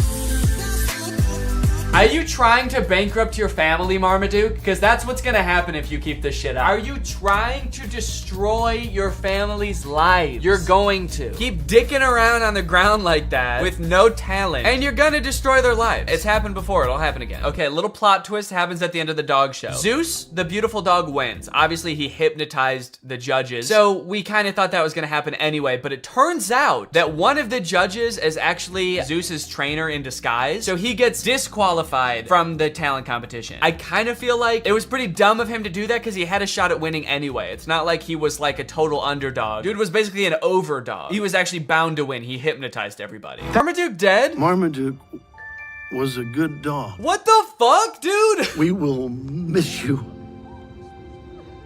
very much. Okay, they're spending way too long on this if he's not actually dead. He should have come back alive by now, probably. Is there still time to hit the awards banquet? Jesus Christ, dude. You have to admit, if he did die, that would be objectively the funniest ending to this movie. Marmaduke doesn't win the dog show, and then he dies. And then everyone's really sad, and then the movie ends. In my head, when this was happening, the first time I watched this, I was like, please roll credits, please roll credits. It would be so fucking funny if Marmaduke dies. Oh, fuck, he's alive. Anyways, if this movie couldn't get any worse, it ends with an original song by Pete Davidson about being a dog. Pete Davidson, 40 seconds to write this song. All right, Pete, it's time to record the ending song. What ending song? You guys didn't tell me there was gonna be an ending song. I don't know, man, you tell us. Hit it. All right, well, yeah, that's Marmaduke. Let me know what you thought, and now it's time to talk about our sponsor. Hello. Guys, did you know in the US it's legal for your internet service provider to sell your data to other companies? They can sell it to ad companies. Heck, they can sell it to whoever they want. This seems pretty screwed up to me. I don't know why this is legal, but what I do know is that Marmaduke is probably responsible. Luckily, today's sponsor, ExpressVPN, puts a stop to this by rerouting 100% of your network traffic through their secure encrypted servers. Those are servers that are both secure and encrypted. ExpressVPN also masks your device's unique IP address, making it much more difficult for like big tech companies or advertisers or really strong dogs from tracking you and matching your activity back to you so they can collect your data. There's a ton of great reasons to use ExpressVPN. You can unblock content that's not available in your country. For example, the movie Whiplash is not available on Netflix in the US, but with ExpressVPN, if you change your server location to the UK, it is available. They have 24/7 customer support, the fastest speeds, consistently faster than other VPNs, and it's easy to use. You can fire it up and get going with just one click. I've got ExpressVPN on my computer and my phone, pretty much every device that can have it in my house. So find out how you can get 3 months for free by visiting expressvpn.com/Danny Gonzalez. That's expressvpn.com/Danny Gonzalez. Thank you to ExpressVPN for sponsoring this video, and thank you to you guys for checking out our sponsor. Please get out from under my desk. All right, guys, thank you for watching this video. If you're new here and you're not subscribed yet, make sure you subscribe and turn on my notifications to join Greg. Is that in focus at all? Greg. Join Greg. Greg is what I call my fans here on YouTube, my fan base, my audience. But we're more than that, you know? We're a family, we're an army. We are one guy named Greg. So if you want to join, then turn on my notifications and subscribe, and I'll see you guys next time. Bye-bye. What's up, Greg, and welcome back to another episode of A Grown Man Spends 20 minutes making fun of a movie for kids. You may have noticed something a little bit different. There's a microphone in the frame. I got a new stand for my microphone, and apparently the only way I can get it like close enough to me is by having it slightly in frame. So I hope this isn't super distracting. This would be kind of a crazy way for like one of those faceless YouTubers to film videos. What's up, guys? So today we're going to be talking about Zapped, and after watching this movie, I'm starting to think that the writers of Disney Channel original movies are not capable of writing a movie that's not about a teenager trying to control the opposite sex and mold them and craft them to their liking. You got Pixel Perfect, a movie about creating like the perfect girl pop star. How to Build a Better Boy, pretty self-explanatory in the title on that one. And then you got this movie Zapped, which is about Zendaya discovering that her dog training app can actually train boys to obey it can train boys to obey her every command. It's not actually Zendaya. She's not playing herself. It's Zendaya's playing a character named Zoe. I think that's probably pretty clear, but I just wanted to clear that up. This movie is full of dark magic. I'm convinced of it. There's something deeply sinister going on in this movie. I don't know what it is, but I'm gonna figure it out. Let's go ahead and watch it. The movie starts out with Zendaya's character Zoe. She is the most giving person I know. Her speech starts off sweet, but then she immediately just starts like kind of complaining about having to live with 4 new guys because they're stinky. 4 guys, and their mysterious odors that they always blame on the dog. Yeah, she sort of takes the opportunity to complain and just make her mom, I guess, like feel bad for marrying a guy.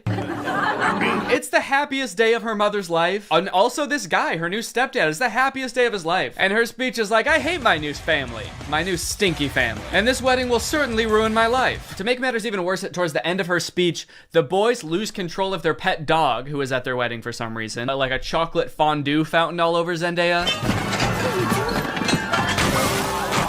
And at this moment, I couldn't help but remember that Zendaya's character in Euphoria is supposed to be the same age as Zendaya's character in this movie, and their lives are drastically different. Throughout this movie, you will find that the characters are like super weird. They're like caricatures of people that don't exist in real life. And to show how much it's gonna suck really living with the boys, the writers of this movie decided to have the next day start with, in Disney movies, there's always like the distinct cliques, like there's the popular crowd, and then there's like the stoners, but they never say stoners in the Disney movie. They're just kind of like, these are like the kids who wear jean jackets. This movie has the most insane high school posses ever. You got the skateboard boys. Okay, that's pretty normal. The next group she sees are the shirtless workout boys. And then just the straight up stinky boys, where the only like defining characteristic is that they're dirty, flea-ridden, smelly boys. You can hear like flies flying around them. What clique is this supposed to be in high school? And then there's the popular group, one of whom is also pretty stinky himself, actually. The Tripster? The Tripathon? It's me. I'm Trip. Oh. Fart bomb. Oh. The movie sort of writes this off as like, well, this is just something boys do, you know? New school, you gotta kind of accept what boys come with it, you know? Boys will be boys. No. That is actually not what boys do. That is something that just one very specific boy does. It's me. I'm Trip. And he needs to be stopped. I cannot remember a single moment in high school where a boy walked up to a girl, let alone like the new girl who's already like scared and doesn't know anyone and is like, hey, I'm gonna fart in your face now. Welcome to the school, smell my ass. But it's not all bad though. She does make a friend on her very first day. And hold up, this girl has a picture of a boy that goes to her school in her locker. Is that a thing? I remember in like middle school, girls would have pictures of like celebrity boys in their locker. Imagine seeing a picture of you in somebody else's locker. I'd feel like I was being hunted. It's weird to have his picture in your locker. It's even weirder in the movie when we find out that she also actually has pictures of him printed out on her pillows in her bed. Nope. That's scary. Imagine if they start dating, she's like FaceTiming him in bed, and she like accidentally tilts the camera a little bit to the side, and he just sees his own face next to her. Wait, what was that? Is that me? Of course, Zoe does have a love interest in this movie, and he is introduced early on. It's this guy. Every boy in the movie is depicted in a negative light except this guy, because this guy, he's not like other guys. Oh, he really is different than all the other guys. He knows about praying mantises. Most guys around this school don't know shit about bugs. Yeah, the movie really seems to depict this guy as like the way that guys should be. Guys shouldn't be stinky and messy, okay? Guys should wear beanies. Gonna end up on top. I got this. And it's like, what are you actually gonna do though? Are you gonna get Gabriella back? Are you gonna do the talent show? He's like, no, I was just gonna stand on top of this mountain for the rest of the summer, actually. No one can be mad at me up here. The end of this movie is messed up. Sharpay actually turns her act around. She previously got the Wildcats banned from the country club talent show, but she decides, you know what? They can do their act as long as Troy still does his song with me. She agrees to this, and then the Wildcats turn around, secretly remove Sharpay from the talent show, and stick Troy back in their musical number. It's like, dude, why did you even make her agree to it if you were just gonna go behind her back and do it on your own anyway? Sharpay, I'm sorry, man. You got played. Really all we had. And Gabriella's here. Why? She forgives him now? It's actually not clear at all what Troy did to win Gabriella back. They haven't seen each other since she drove away singing. Maybe word got to her that Troy was angrily prancing around the golf course and she was like, oh God, it's gotten too bad. I gotta step in. Everybody one for all and all for one. The last song of this movie is called All for One.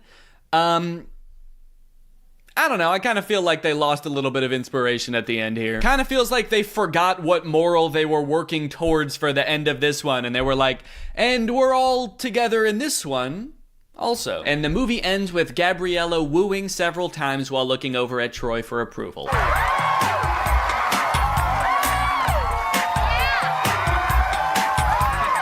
And that's the end of the movie. And now I'm very excited to watch the third movie. But before I do, there's something I need to address. I feel like there's something deeply wrong in these movies. And I feel like I'm finally starting to get a handle on it. These movies, like, they don't really feel like musicals. And it took me a while to figure out why. So to explain it to you, we're gonna have to go back to medieval Europe. In a French town in 1518, some 400 people became inexplicably overcome by an urge to dance. They did so for weeks on end. This dancing plague, as it was later coined, lasted for months and only ended when participants were either so exhausted that they collapsed or so exhausted that they were dead. Authorities tried to stop the dancing, even hiring musicians to play vigorously to try to help them get all the dancing out of their system. This, of course, made things much worse. This event has baffled scientists and historians for years, but many believe it could be the result of a particular type of food poisoning. Yeah, crops like rye can end up growing a type of fungus that basically makes you crazy. Could it be that this is what's happening at East High? In the High School Musical universe, the characters, they sing and they dance, and at first you might think this is just like any other musical. The characters aren't really spontaneously breaking into song, it's more an artistic depiction of how they're feeling. But a closer look reveals something shocking. Well, firstly, sometimes they definitely are actually singing, like at the karaoke party. Now, you might think that a moment like Get Your Head in the Game is totally different. You know, that song doesn't really exist within this universe. But what is Troy's ringtone in the second movie? But how could an entire school become poisoned by a rare fungus? This man, who convinced us he had relevant qualifications, believes it could have been a certain freaky genius girl. It could be that by growing a fungus in a lab, Gabriella was able to manufacture a sort of singing and dancing craze to control Troy, who I'm pretty sure would have never done all of that stuff had he not been under some kind of drug-induced hysteria. After all, Troy is so cool and singing is for weirdos. So it could be the fungus, or maybe Gabriella's some kind of fucking witch. The High School Musical bonus soundtrack. You love High School Musical hits like Get Your Head in the Game. Well, now's your chance to own the extended soundtrack, featuring songs that didn't quite make the final cut, like Coach Bolton's Crisis. What's up, guys? I'm 16. I'm the new player on the basketball team. I'm really excited to play. Yeah, Mr. Bolton, we know it's you. And Gabriella's on the news. A little boy drowned in the pool. Oh no. A little boy drowned in the pool. No. Where was the lifeguard? Having a picnic. And a preview of the finale song from High School Musical 3. We're all friends together with each other. We're all together at the end again, and we're friends. We're still friends and classmates. We go to school together. We learned a lesson, and now we're gonna switch clothes. Gift from the guy. High School Musical 2 broke the premiere record that the first High School Musical had just set. Instead of 7 million viewers, this one had 17 million viewers. So of course, they had to make a third one. High School Musical 3, Senior Year. The only one in the franchise with a subtitle. Now, outside of the fact that they're all seniors in this movie, which I can tell by the title of the film, I actually know next to nothing about this one. I've never seen it. Yeah, I know I made it sound like I was a really big High School Musical fan, but by the time the third one came out, I was 14. And unlike the first two, this one came out in theaters. And as a freshman in high school, I was much too embarrassed to ask my friends if they would go see a High School Musical movie in theaters with me. So I decided it would be way less embarrassing if I waited until I was 30 years old to watch it for the first time in front of millions of people. And we're back at East High, baby. Zach's playing basketball. There's a dog in the crowd. Is this an Air Bud crossover? Zach's like, oh, my head's just not in the game tonight. Can we get in the sub? This gold lab comes in and just slam dunks it a couple times. The movie opens on the Wildcats with their backs against the wall. It's the championship game. They're behind, and there's only 16 minutes left. Whoa, Mr. Bolton rocking a middle part. That's new. Mr. Bolton gives a speech about how there's only 16 minutes left. There's 16 minutes left. And then they sing a song about how there's only 16 minutes left. Ooh. A song about there being 16 minutes left in a game. We're getting very specific with these songs. I think they're starting to run out of ideas. This is the last time to make Dad proud. If I don't, then he never will be. Hell yeah, he won the championship game. Again. I'm noticing right away that this movie is like much higher production value than the other two. I'm curious to see the budget on this bad boy, because this movie looks like they actually like lit it. The other two just kind of look like they set up cameras and started filming, but there's lights in this one. So now they're having like the biggest high school rager ever, and they expect us to believe that they're not insanely rich. I'm pretty sure this is in Troy's backyard. Hey Troy, great house, bro. Your room is way cool. Oh, thanks, bro. Yeah. You were in my room? Whoa, Yeah, I just took a picture. Yeah, just took a picture of your room, man. He's a secret agent for the IRS. He's like, how did your family get so rich? So, another top secret hiding place. You're the second girl I've ever had up here. Yeah, it is top secret. I couldn't even see it up there. Just looks like a regular tree to me. It's here we find out that while Troy is a shoo-in for the basketball team at U of A, Gabriella's already been accepted to Stanford. I sense a conflict in the movie. Troy's going to University of Albuquerque to play basketball, and Gabriella is going to learn how to create the singularity at Stanford. So they sing a song about cherishing the present moment. Did they like challenge themselves to make a song with no dancing in this one? They're like, what if we just sat for a whole song? Oop, now he's up. Oh, that was it. That was the whole dance. Nah, it doesn't work with this song. Juilliard is considering 4 of you for 1 available scholarship. Sharpay Evans, Mr. Ryan Evans, Miss Kelsey Nielsen, and lastly, Mr. Troy Bolton. What?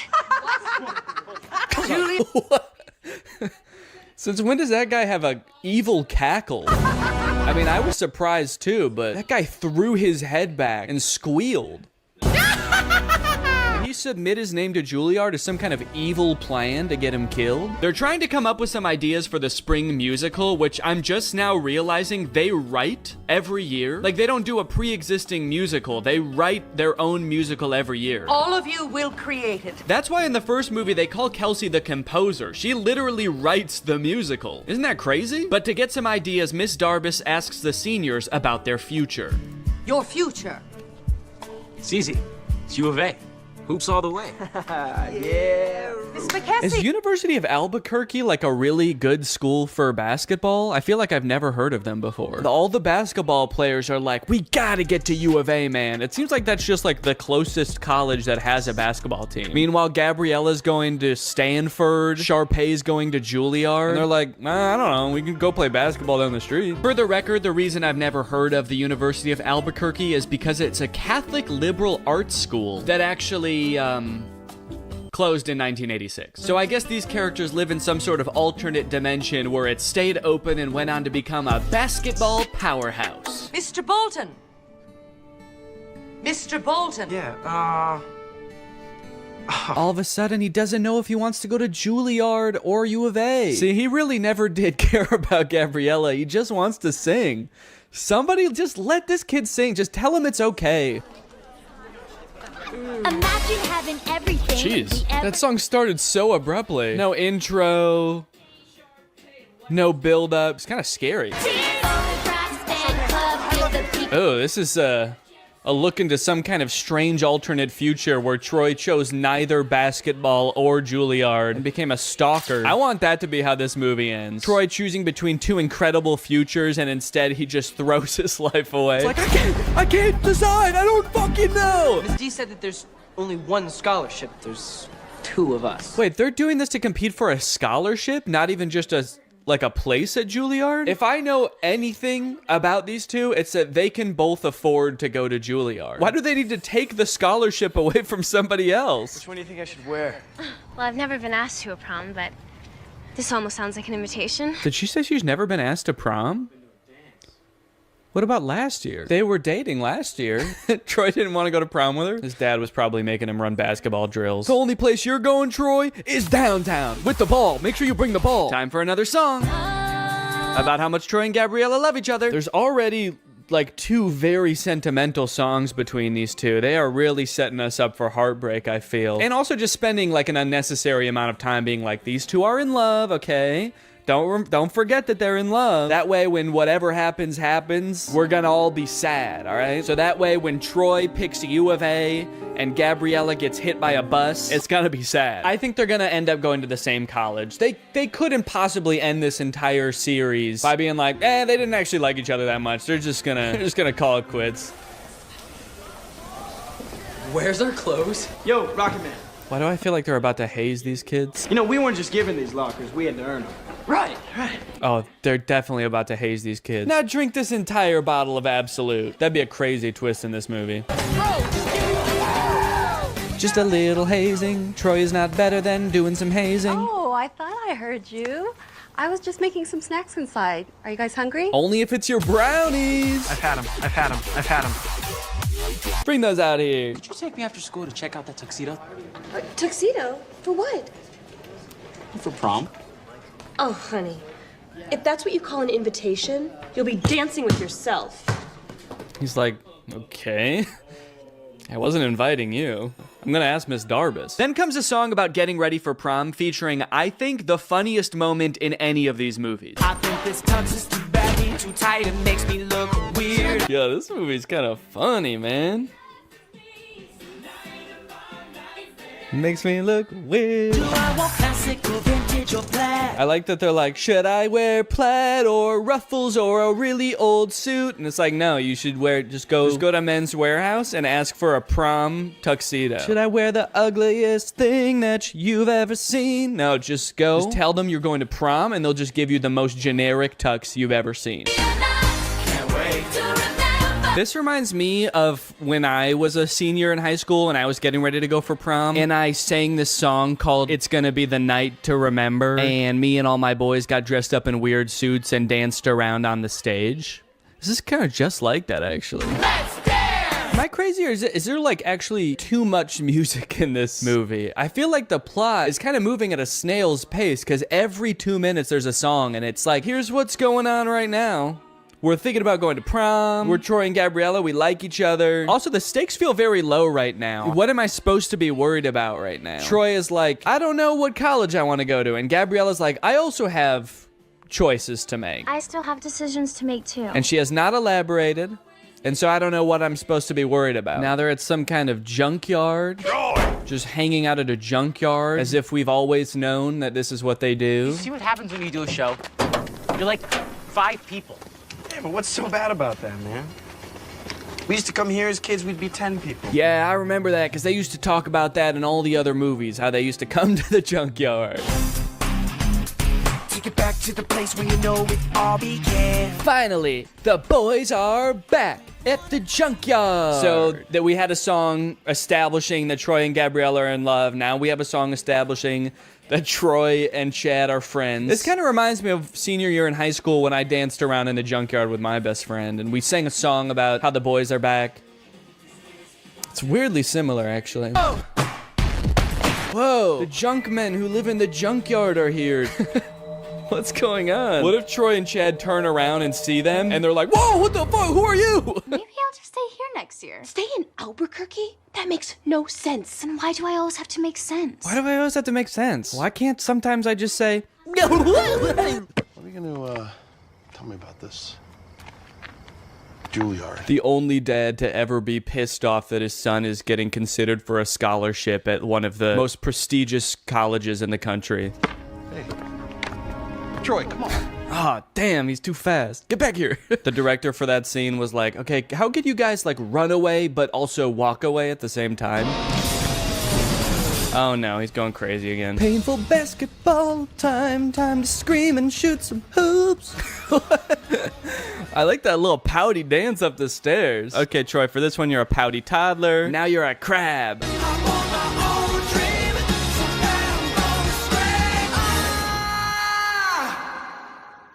Man, he wasn't kidding.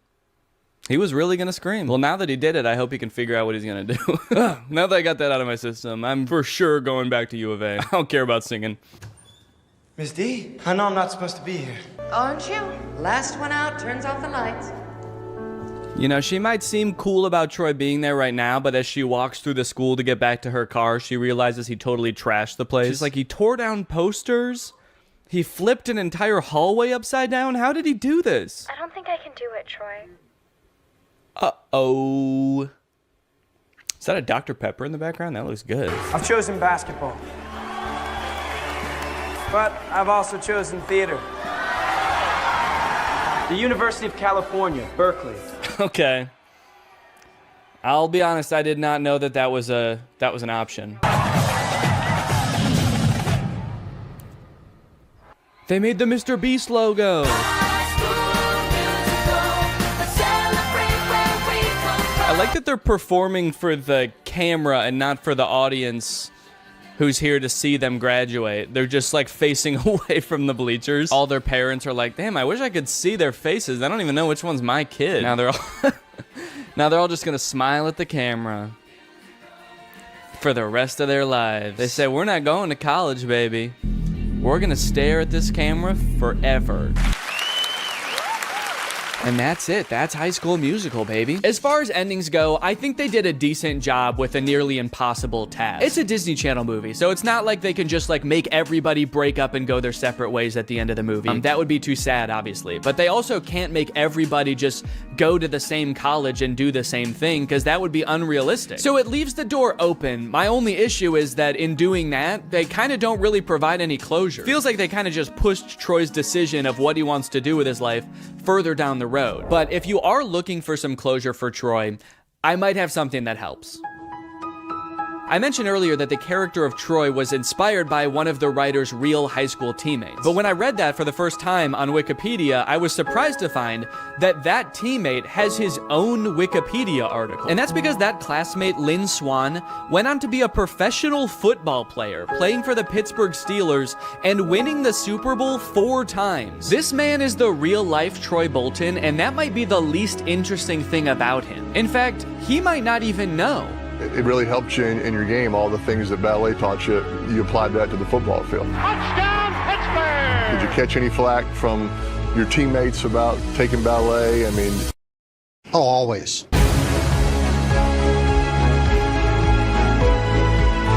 a gift from the guys. But I'll always remember a Hall of Famer who rose to the occasion each time. A plie-making playmaker. But you're a playmaker. Did you ever think maybe I could be both? Who could defy gravity.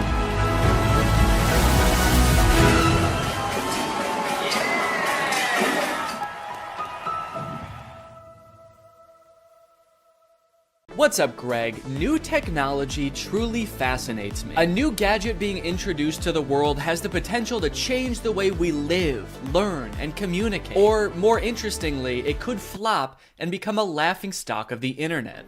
Which is why a few weeks ago, I was thrilled to discover the unveiling for a project called the Humane AI Pin. This might be the worst product presentation I've ever seen for one of the strangest products I've ever seen. Apparently, Humane AI is a new tech startup founded by 2 former Apple employees and current lovers, Imran Chowdhury and Bethany Bongiorno. Their mission is building innovative technology that feels familiar, natural, and human. Okay, first thing that's sticking out to me is that none of those words were useful. Also, do I really want my technology to feel more human? I've never wished my MacBook to be more fleshy. Also, Humane AI is such an unsettling name for a company. I'm sorry. You lost me right off the bat. I feel like the only times I ever even hear the word humane is when we're talking about like factory farming or something. Don't worry, dude. When this AI takes over, it is going to be super humane in the way it slaughters us. It will not violate the Geneva Convention, unlike other AIs, Siri. All right, let's go ahead and watch the product presentation and let's see if you think it's as weird as I do.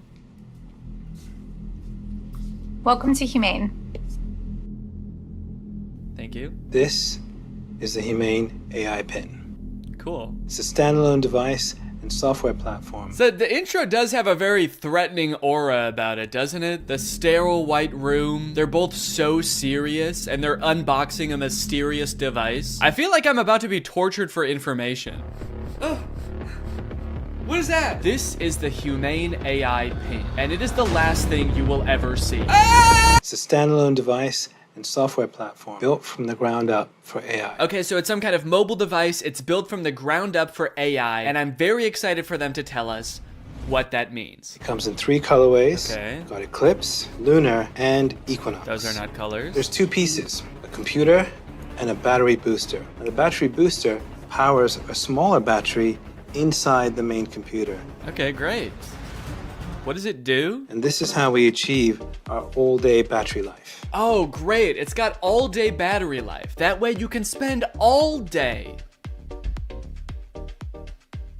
There are no wake words, so It's not always listening or always recording. In fact, it doesn't do anything until you engage with it. Okay, thank God. So it doesn't record me. That's good to know. For a second, I was worried that it almost had one feature. Who is this for? What kind of person needs to hear about what colors a device comes in before they'd even consider hearing about what it actually does? Also, 2 of the colors are black. You designed 3 colors and 2 of them are black. You couldn't come up with a 3rd color? Also, I'm sorry because I know that not everyone is super comfortable in front of a camera. It's not a skill set everyone has. But maybe you guys should have like hired a spokesperson or something instead of letting the world's 2 sleepiest CEOs do this product demo. The battery booster powers a smaller battery inside the main computer. Are they okay? This thing has all day battery life. That's because it actually feeds on your life force. I've had mine on for 3 months and you probably can't even tell the physical toll it's had on me. And your engagement comes through your touch, voice, gesture, or the laser ink display. Whoa, wait, okay. Holy cow. We have a feature. It actually does something. I will admit I was not expecting that. Why didn't you lead with that? I mean, I don't know what that is or what it does, but at least it's something. It looks futuristic. I don't know about the name laser ink display though. That doesn't sound very futuristic. The laser ink display. Sounds like a printer. It also comes with its own connectivity built right in. Our own Humane network, connected by T-Mobile. Our very own network. That is T-Mobile's network. We were able to pack a lot of technology into something really small. Tell me about it, dude. I can barely even count all the technologies you put in this thing. You got the laser ink display, all-day battery, black. Is that a technology? They continue for a while just using buzzwords and vague expressions to explain what this thing does until like 3 minutes into the video when they finally give us a demonstration of something tangible this thing can do. Play the song How Music Makes You Feel Better. Doesn't look like it's making him feel better. We've partnered with Tidal, which you get out of the box. Okay, finally, we know one thing it can do. It can play music. And not just how you would normally listen to music either. You can give it little riddles to try to figure out what songs you want it to play. Play music written by Prince, but not performed by Prince. Give me songs written by first-born left-handed British women who have never been to Ibiza that weren't released on weekends or holidays. Can Alexa do that? I don't know. I don't think anyone's ever tried before. Got my music controls. If I go to the left, I can go back. If I was to go down, I can pause. Wow, okay, that actually does look a lot more convenient than using Tidal on my phone, but only because I don't have Tidal on my phone. After this, we do start to get some truly incredible demos using this product's advanced AI. When is the next eclipse? Where is the best place to see it? The next total solar eclipse will occur on April 8th, 2024. Best places to see it are Exmouth, Australia, and East Timor. Huh, that's weird. This NASA article says that that eclipse that's happening on April 8th is actually not going to be visible in Australia. It's only going to be visible from like the US. It actually seems like it's going to be nighttime in Australia during the eclipse. Well, what are you going to do? I mean, they're a technology company. They're not a space company. What would you expect them to know about the moon? They only named all of their colors after it. I hate to interrupt this video, but I have to tell you guys about a revolutionary discovery of my own. I just found out that for the past 2 years, I've been paying for Apple Music despite not having any recollection of ever signing up. I don't use Apple Music, but nevertheless, I've paid them like $200 without ever even having used their service. I think this is a pretty relatable issue in this age of subscription services. And something like this could be happening to you too, but luckily, today's sponsor, Rocket Money, is here to help. Rocket Money is the personal finance app that helps you cancel subscriptions, lower bills, and manage your money better. Rocket Money is super helpful with things like my recurring Apple Music charge, because not only does it help you identify recurring charges, it also helps you cancel them. You can actually cancel subscriptions right within Rocket Money's app with just a couple of taps. You don't got to worry about navigating the service's own website. You don't got to worry about pesky customer service calls. Here's why I think this is going to work for you, because Rocket Money has saved its customers an average of $720 a year, with over $500 million in canceled subscriptions. So to save more and spend less, join the over 5 million members using Rocket Money today. Go to rocketmoney.com/Danny or click the link in the description to get started today for free. And you can also unlock even more features with premium. That's rocketmoney.com/Danny to get started for free. Thank you to Rocket Money for sponsoring this video. And now back to said video. How much protein? These almonds have 15 grams of protein. Great. Those almonds for sure do not have 15 grams of protein. An entire cup of almonds has 20 grams of protein. This dude was holding like 9 almonds. Did I think he was asking about his whole hand? Because that actually might be accurate. I'm gonna eat it. Enjoy it. Guys, I hate to say it, but I don't think your thing works. You only asked it to do a couple things and it got 2 of them wrong. He does do a demo where he sends a text later in the video and that seems to work. Tell Andrew I'll be there later tonight. But to be fair, we never see the person receive the text. I got a weird text from Imran that just says, learned how to go potty big boy style. Interestingly, after people started to realize that all of the information in this demo was wrong, they actually re-uploaded the video pretending that the pin gave the correct answer the entire time. How much protein? A half a cup of almonds has 15 grams of protein. Don't believe it. That's humane propaganda. The AI pin allows you to shop in the real world. How much is this online? This is $28 online. Great. Buy it. That one is super confusing. It doesn't give you any information on where it's getting that price, where you're buying it from, when it will arrive. I feel like you need to give it at least some specifics, otherwise it's definitely gonna mess up your order. Go ahead and buy this book. Sending to Sudan. No, send it here. You didn't specify. Sending to Sudan. Shit. Now, if you're wondering how you can get one of these things, the prices range from $700 to $800 for the more expensive colors. And they're estimated to ship in March of 2024. Now, you might be thinking the price of $700 is a little bit high for this thing, but think about it this way. What other product on the market can so accurately tell you how many grams of protein aren't in 9 almonds? Okay, they've also got this little short film about the human experience using their AI pin. Isn't life about what we experience? What we smell? Can I eat this? Yes, dragon fruits are low in sugar. What is this thing, my mom? Can I drink this? Not before you finish your vegetables. And say please next time. What did you just call me? I am your pin, young man. Dude, I want to buy this thing just for that feature. I want to hold every object, creature, and human in front of this thing and ask if I can eat it. Do you need something from me? Can I eat that? Analyzing. Oh, no, you can't eat me. I'm a person, so. High fat content detected. Rude. 1 gram of protein detected. That can't be right. Tiny balls detected. All right, what the hell? Enjoy it. Yes, yummy. Wait, stop. No, you cannot eat me. I'm a human. All right, man, who do you think I'm gonna trust? You or my $700 pin? Last time I checked, this pin doesn't have tiny balls. This thing tells me what to eat, when to eat. It even suggested this very fashionable outfit I'm wearing today. Is that why you're not wearing pants? They're in Sudan. What we hear? Hey, what should I get here? What is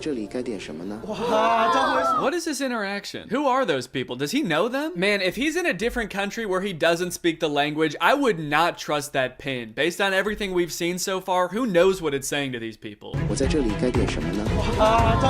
What we see? Capture this. Dude, parents are gonna love that feature. Me walking around a park with my AI pin. Capture this, baby. Capture. Kidnap this child. So after watching all of this, I have 2 thoughts. The first being, maybe someday this will be like a revolutionary product that changes the way we all interact with each other. Maybe we're just seeing some hiccups now, but a few product generations down the line, this thing is really gonna take off. It'll be more refined. It will know where the moon is. But the second thing is, I have a lot of questions about this product. For one, how is this better than the phones we have now? More specifically, why can't all of the features of this thing just be built into one app in a phone? And what if you don't want to be talking to your chest every time you need to Google something or text someone? Well, this thing started to pick up some traction online, and eventually the founders ended up on CNBC, where the hosts seemed to have a lot of the same questions. Doing this right now is Imran Chaudhry. He's chairman and president of the company. And Bethany Bongiorno, she's the CEO. We're also very scared of them. That's why we've sat them as far away from us as we physically can. We actually ordered this giant table when we found out they were coming. I don't know if can we get the camera so people can see just what we're talking about in case? Imran, you can't see as much because it's black, so it blends in with your jacket. It's black. Imran's just sitting there like... It's Eclipse. It's privacy first, so it's not always recording. It's actually just doing things when you want it on demand. Is it doing something right now, or are you recording us? It's doing nothing right now. I get a little sense of pride when he says that. It's actually doing nothing right now. It's doing nothing right now. After years of research and millions of dollars spent, we finally designed a pin that does nothing. It's doing nothing right now. You might think that's a bad thing, but you've never met this AI. It's evil. Turn around, maybe you can get that on camera. Oh, I see your hand. Yes. Yeah. I see your hand. Can you see What's that? that? Yeah, what's that telling you? Oh god, dude, I do feel for him. I mean, these people are not like media trained, I feel like. They really should have hired a professional spokesperson because I feel like they're just so out of their depth. He's got like the worst camera angle possible to show this thing off. His hand is shaking. Imagine a little alert pops up on the screen that's like, high heart rate detected. Is Squawk Box the name of this show? I'm not familiar with it. I never heard of this before. Or is this some kind of jab at their device? Formal Apple designers peddle their snake oil Squawk Box. You can use it however you want. Like what? Like what? Tell me something you would use that for. Okay, it sounds like this host is thinking the exact same thing as me. What is it? Tell me one thing. Then they just start like drilling them. They don't even let either of them finish answering their questions. They just like are bombarding them with reasonable questions about this device. That you've got in, stuff that you do just all the time. How would I know without seeing a screen? A user LED called. So that's what I want to ask you about. This is brutal, man. Let the poor guy speak. Just at least let him finish answering your questions, man. I mean, he's not actually gonna answer them. He's probably just gonna say AI over and over, but just let him finish his sentence. Sometimes I'll be at a meeting, right? And I'm sneaking under the desk to look at my email because and I can't say, hey Siri, tell me my email. I mean, that's actually a really good point. The only way to interact with this device is to talk to it or to use this weird clunky laser jet display, which I don't even think you can type on. So if you want to text someone, you have to say it out loud, which just does not seem practical at all. So is this device gonna revolutionize technology as we know it? There's probably only one way to find out, and that's that I'm gonna have to buy it and review it when it comes out. So let me know if you guys want me to do that, and maybe I will. I hope you guys enjoyed this video. If you're new here and you're not subscribed yet, make sure you subscribe and turn on my notifications to join Greg. I'll see you guys next time. Bye-bye. After MGK released his song Emo Girl and then followed it up by appearing in a bunch of insane interviews with Megan Fox talking about their love life, I think we're pretty good on MGK for a while. We don't need any more music. We don't need any more public appearances. We're good. We don't need to know any more about MGK's personal life. And folks, I think MGK finally took notice and he listened. He said, all right, look guys, I get it. No more music, no more interviews. I'm gonna take some time and I'm going to release a stoner comedy movie instead. So he hunkered down and he wrote and directed this movie Good Morning, which currently has a 0% on Rotten Tomatoes. We got a good thing going here. 2 movies in a row with 0% on Rotten Tomatoes. What's the opposite of a Renaissance man? You know how people, when people can like act and sing and direct, like Donald Glover, people call could be making minimum wage. But if you watch a little bit longer and you look a little bit closer, there's more here than meets the eye. For example, quotes like these. Making money is easy. You just take it from somebody. Doesn't sound like making money. That just sounds like stealing. In the war room, you learn how to be James Bond, where you can just pick up any weapon and use it. I'm sorry, I think I'm struggling to see the connection between business and knowing how to use any weapon. Is the war room an actual militia? I was just assuming the war in War Room was just for branding because men like violence, but now I'm kind of scared. It keeps cutting back and forth to like shots of them shooting guns. I'm a little worried about making this video, honestly. Usually when I make commentary videos, the biggest thing I have to worry about is getting a copyright strike, but now I'm worried about getting a drone strike. A lot of times, like, the alpha male types will use metaphors like talking about how we're like wolves or like how love is like a war. So I assume this is like a metaphor, like business is like war and dating is like war. But the war room is like war is like war. Get your gun, dude. We attack at dawn. A lot of people had a bad time in college. I was not one of them. And I quitted a lot of that. Did that guy just shoot fire out of his hands? What does that have to do with any of the skills you learn in this club? I didn't know anything about business before I joined the war room, but I've been a member for 5 months and now I'm a wizard. How does being a wizard help you with business in any way? Does being magic help you organize your finances in some way? Who said anything about business? You did. That's what this club is about, isn't it? That's it. This interview's over. Okay, I'll stop. Pay me money. Give me money now. Definitely makes me want to join. You got dudes shooting guns, swimming, doing group exercises on a hilltop, watching other people gamble, smoking cigars. It kind of just seems like one super long bachelor party for men whose wives have already left them. And then at the end of the video, it gives you the URL to sign up. It says 54 countries, 1,000 members, and resist slavery. That's the last thing it says in the whole video. It says resist slavery, and then the video ends. And it's like, yeah, I will. I am. So I keep saying this club is about about business, because that's kind of what the trailer was implying. It's about like networking with all of these rich, influential people, making money, stealing it from people, using your magical powers to steal money from innocent civilians. But if you go to their website, there's not really any reference to business, which is confusing. And the description on their website says this: the War Room is a global network in which exemplars of individualism work to free the modern man from socially induced incarceration. Okay, but like, what do you guys do? Like, if I join, what do I get to do? I get you're gonna free me from socially induced incarceration, but what does freedom look like to you guys? Is it like, am I quitting my job to go to a cigar pool party? This package costs £4,000, and they have packages on their website that go up to £7,997. Do any of these guys not see the irony and being like, individualism rules, dude. Society is like jail. If you conform to society, that's like being in prison, basically. You're basically a slave at that point, while also being like, yeah, I paid $7,000 to join a club where everyone looks and dresses like me. I didn't want to be a stereotype, okay? So I joined a man club to smoke cigars and shoot guns. And that's sort of what makes me an individualist. It just feels like they're kind of playing the like, I'm not like other guys card. And I guess in some sense they're not like other guys, because most guys can't bend the elements to their will like that one guy. But other than that, I mean, it's just like all the pictures are just guys hanging out in dimly lit clubs, doing military style drills. I don't know what's going on here. In case you're not sold yet and you haven't been convinced to join, let me read you a little bit more, because the War Room's website uses like every cliche pickup artist tactic to try to get you to join this club. We got the classic negging. What can you bring to the War Room? Truthfully, very little.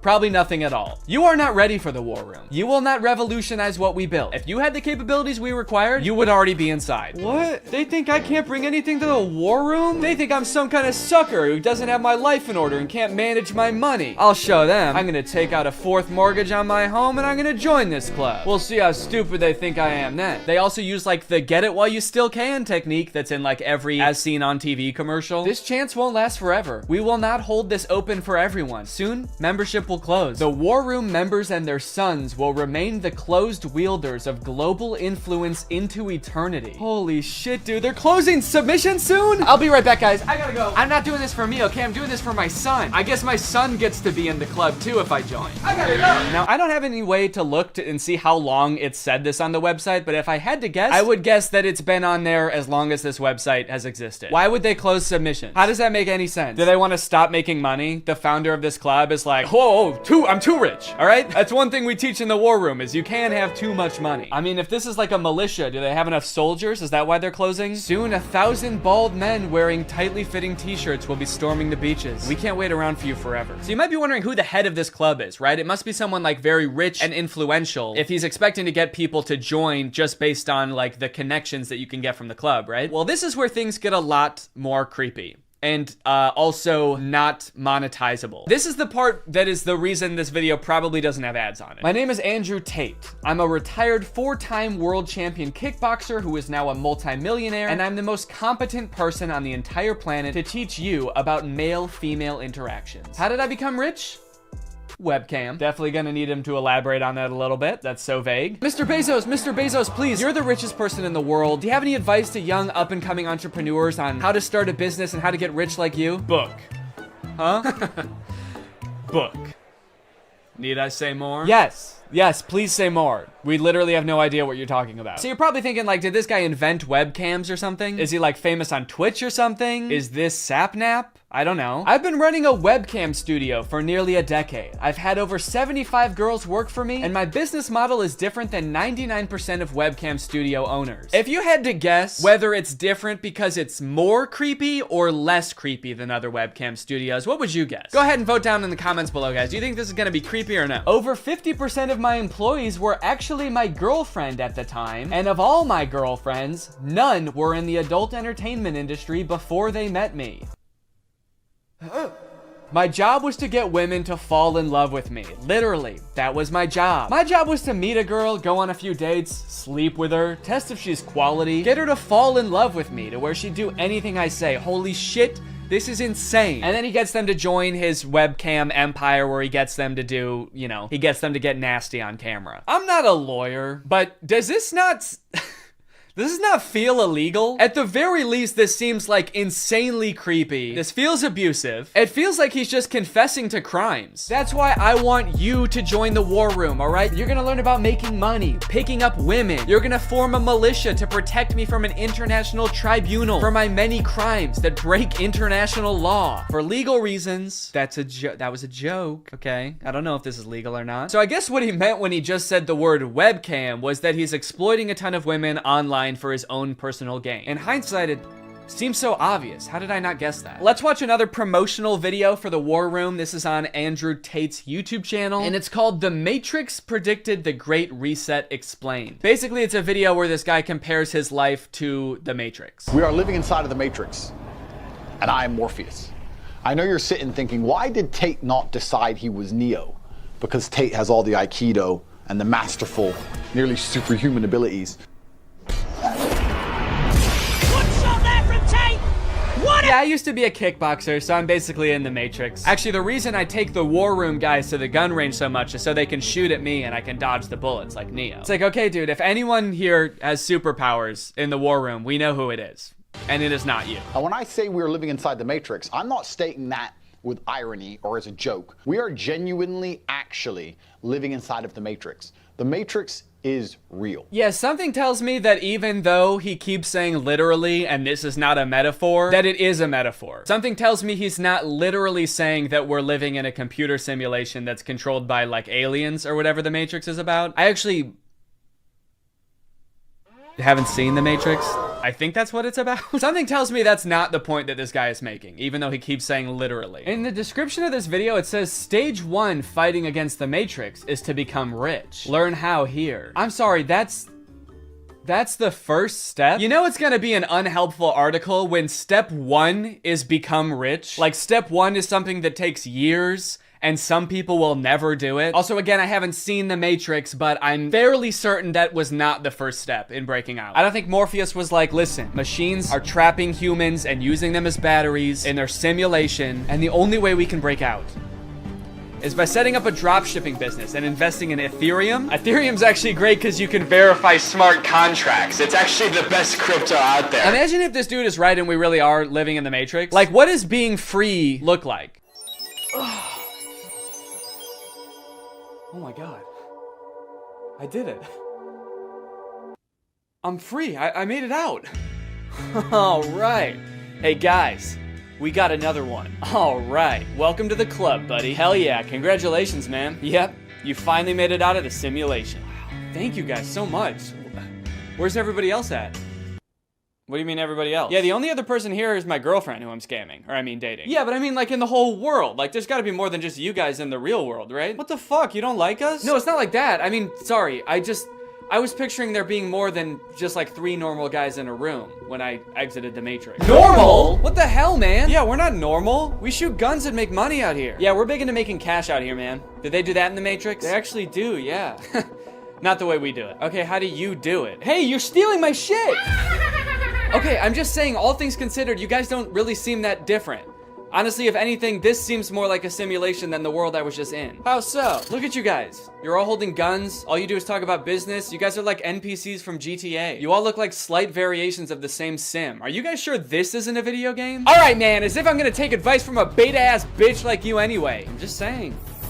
Okay, that was actually sick. You guys should have led with that. How was that not the first thing you guys wanted to show me? You know what, man? Get out of here. You don't belong here anyway. Yeah! What? Go! Get out of here! We don't want you! Yeah. Okay, alright, I'll go. Honestly, I'm actually not really sure how to get back, but if one of you show me, I will go. Get the fuck out of here, man! Get lost, you son of a gun! What are you still doing Get out of here! Go! I feel like this is definitely a video game. How can I keep my husband? I want to keep him happy. And I think all the women listening too, they want to know the secret. I'll tell you the secrets. Men are biologically designed. We're evolutionarily hardwired to seek status. You want power, you want status, you want the fast car. You don't care about the car. You want everyone to know you have the car and they can't have the car. Right. If everyone had a Lambo, you wouldn't want a Lambo. So every single thing we do is status driven to some degree. It's true. Meaning the female we are with has to add status to our lives in some form. If you want to keep your man happy, you need to think, how do I make my man look better to the world? How do I make him look better in front of other men? What a bizarre take, dude. How to be a good woman? Make your man look good to other men. You basically need to be a wingman for your husband to pick up dudes. I hate arguments like this so much. Alpha dudes are always trying to bring up like what men are hardwired to do. What have men been evolutionarily designed to do? Here he's saying that like men are hardwired to seek status. Men want a Lamborghini. You know how every men want a Lamborghini because it's a status symbol. Even if it worked out that like evolutionarily that's something that is in men's nature, that doesn't make it good. You know what else is in our nature? Thinking sugar tastes really good. If you didn't tell someone that sugar was bad for you, they would think like, oh my God, this is the best thing in the world because it tastes really good. If you put 10 pounds of candy in front of a caveman, he would eat all of it and then he would throw up.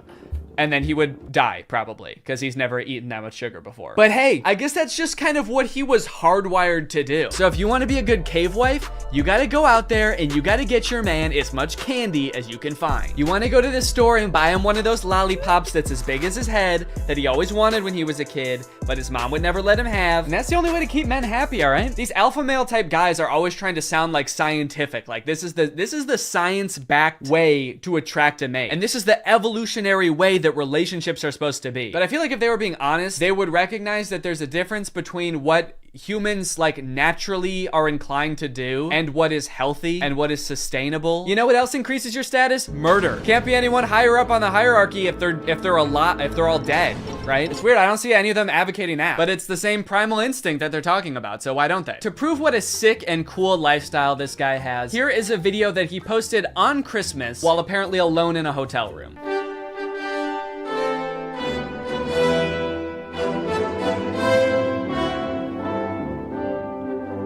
Merry Christmas. I think a lot of people have the wrong idea about me. They look at me and they go, you hear about that Tate guy, you know, he's a 4-time kickboxing world champion, he's tall, he's strong, he's smart, he's fucking gorgeous. That's the wrong idea? People have the wrong idea about me. He's smart, he's rich, he's tall, he's funny. When in actuality, I am short, rude, and poor. Anyway, yeah, that's the war room. I feel like this video took a lot of twists and turns, but as I kept clicking on different links on this dude's website, I just kept getting more and more shocked at what I was finding. So hopefully this was an entertaining video. I was considering purchasing like a war room membership as part of a follow-up video, but I honestly do not feel good about putting any money in this guy's pockets. I'm honestly a little bit worried that if I paid this guy 7,000 pounds, it would go towards like more guns or like a prison cell for his employees. But anyway, I hope you guys enjoyed this video, and now it's time to talk about our sponsor. Guys, you know what you're probably not gonna get if you spend $5,000 to hang out with the guys from the war room?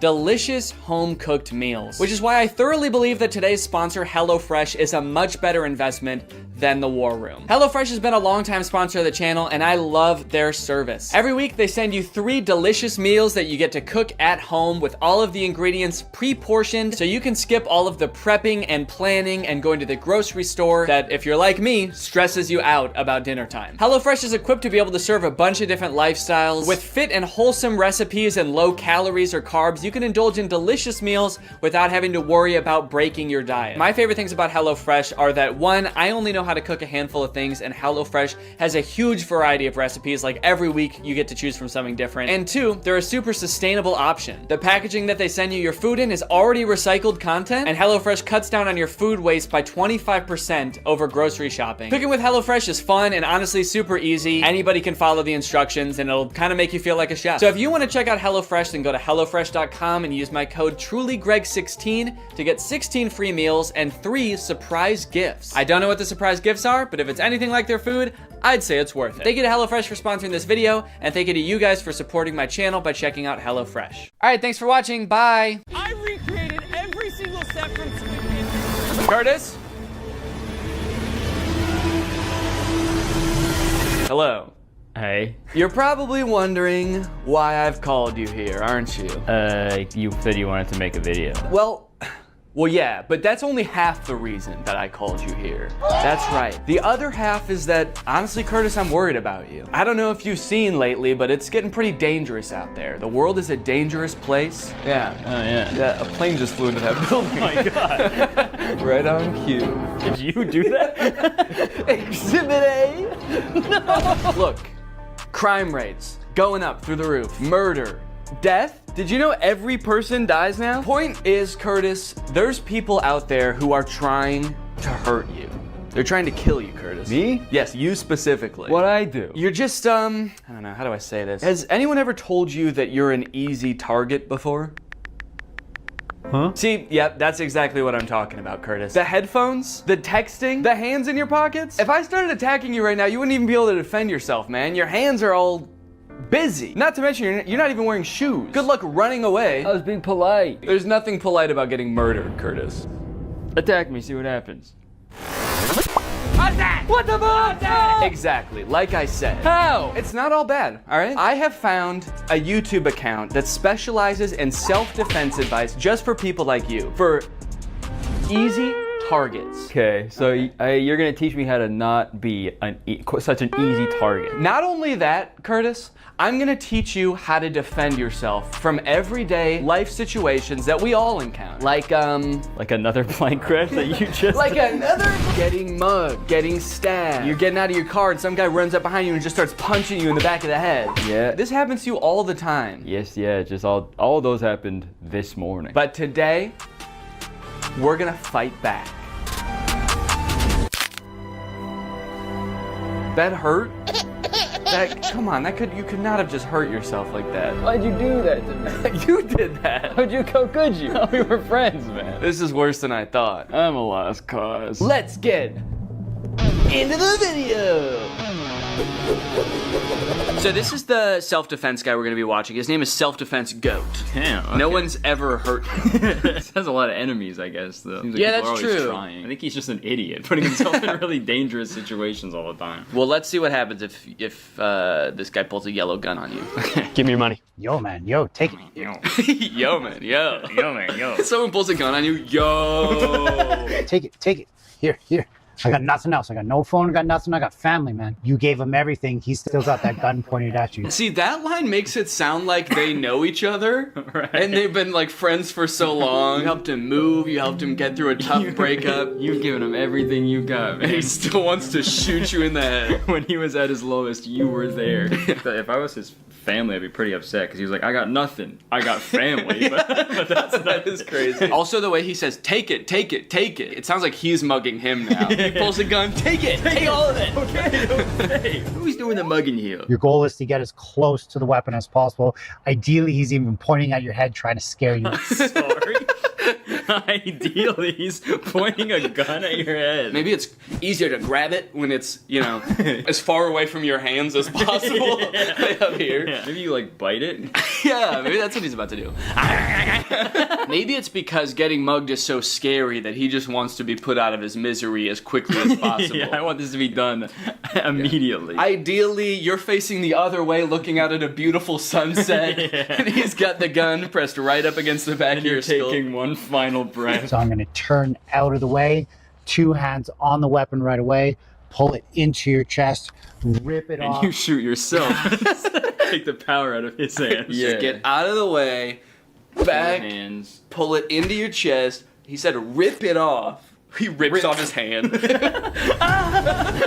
His tutorial is like, how to stop a mugger is just talk to an imaginary cameraman and be like, no, this is what would happen if you're mugging someone. Yeah. So I feel like that would kind of mess with their heads. Yeah, wait, pretend to be mugging me right now. Okay.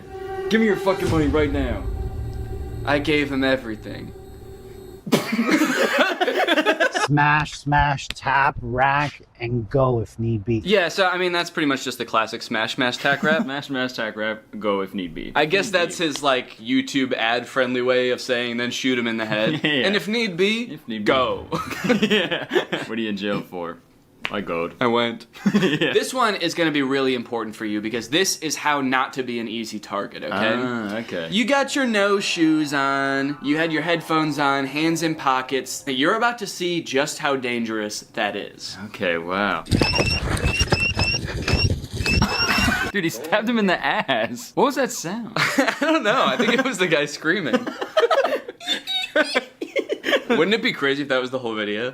Well, look at Mr. Karate Kid. That is a pretty sweet hoodie, though. Look how easy he's going to be to murder and take his phone. Sunglasses on, huge headphones, hoodie I could just rip him down with. Oh, you're mine, buddy. Okay, well, He didn't even do it though. He's just talking. He's just imagining it.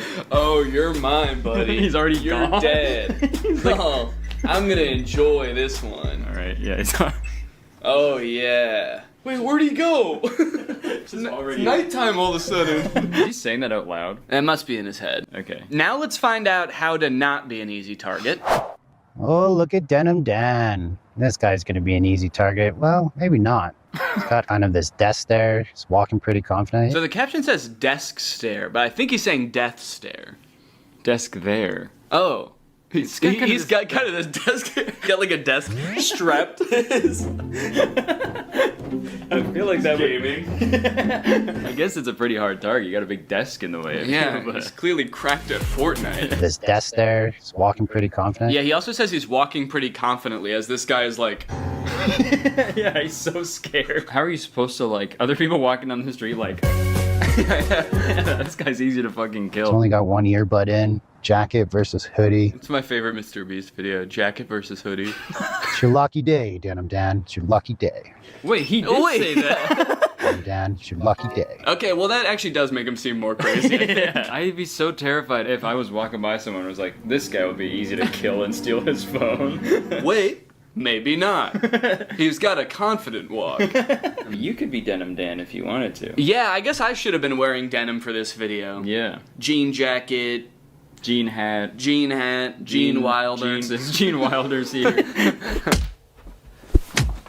Hang on a second, guys, because I've got a self-defense technique of my own. Today's sponsor, ExpressVPN. Guys, using the internet without ExpressVPN is like walking around a park with flip-flops and headphones. It makes you an easy target. Did you know your internet service provider can legally collect data about every single website you go to and then sell that information to advertisers? Luckily, when you use ExpressVPN, it becomes like your armor. Your Gene armor. Your internet service provider can't see your activity. Your identity is anonymous thanks to a secure VPN server. And your data is encrypted for maximum self-defense. It's super easy to use as well. You can connect with just one click. Here I am changing my location to Canada. That way I can watch The Office on Netflix. It's not available here in the US, but it is in Canada. And you can do this with a bunch of streaming services and shows. It's sick. It works on your phone, on your laptop, even routers. That way you are always protected. I don't want to miss out on content that's not available in my area, and I also don't want anyone spying on me, especially not my internet service provider. That's why I use ExpressVPN. To find out how you can get 3 months for free by scanning the QR code on the screen right now, or clicking the link in the description, or going to expressvpn.com/Danny Gonzalez. That's 3 months for free by scanning this QR code or clicking the link. Thanks to ExpressVPN for sponsoring this video, and now let's get back into it. Now this is an instant that people actually do encounter somewhat often is road rage. Yeah, people get that a lot from me. Yeah. So what kind of stuff do you do? Just sort of like tailgating people? Yeah, I have usually probably 4 to 6 full cartons of eggs in my car at all times. Oh, you just throw eggs? And I just kind of, yeah. Egg people on the highway? I just egg people on the highway. I egg them on. Quite literally. Yo, what are you doing, Matt? What the hell's your problem? What's your problem? Yo, man, yo, chill. When it comes to self-defense... Oh, he's okay. Yeah, the rest of this video is from heaven. He's just like an angel.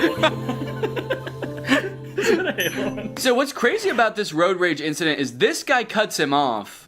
He didn't even have to stop. I mean, I get that people get super irrational during road rage incidences, but it seems, I feel like this person should be the one who got out to shoot him, because he got cut off. Right, yeah. The other guy cut him off so bad that he had to kill him. It's like, no one can know about this. He almost caused the accident, right? But what did I do? I honked the horn, I fingered him.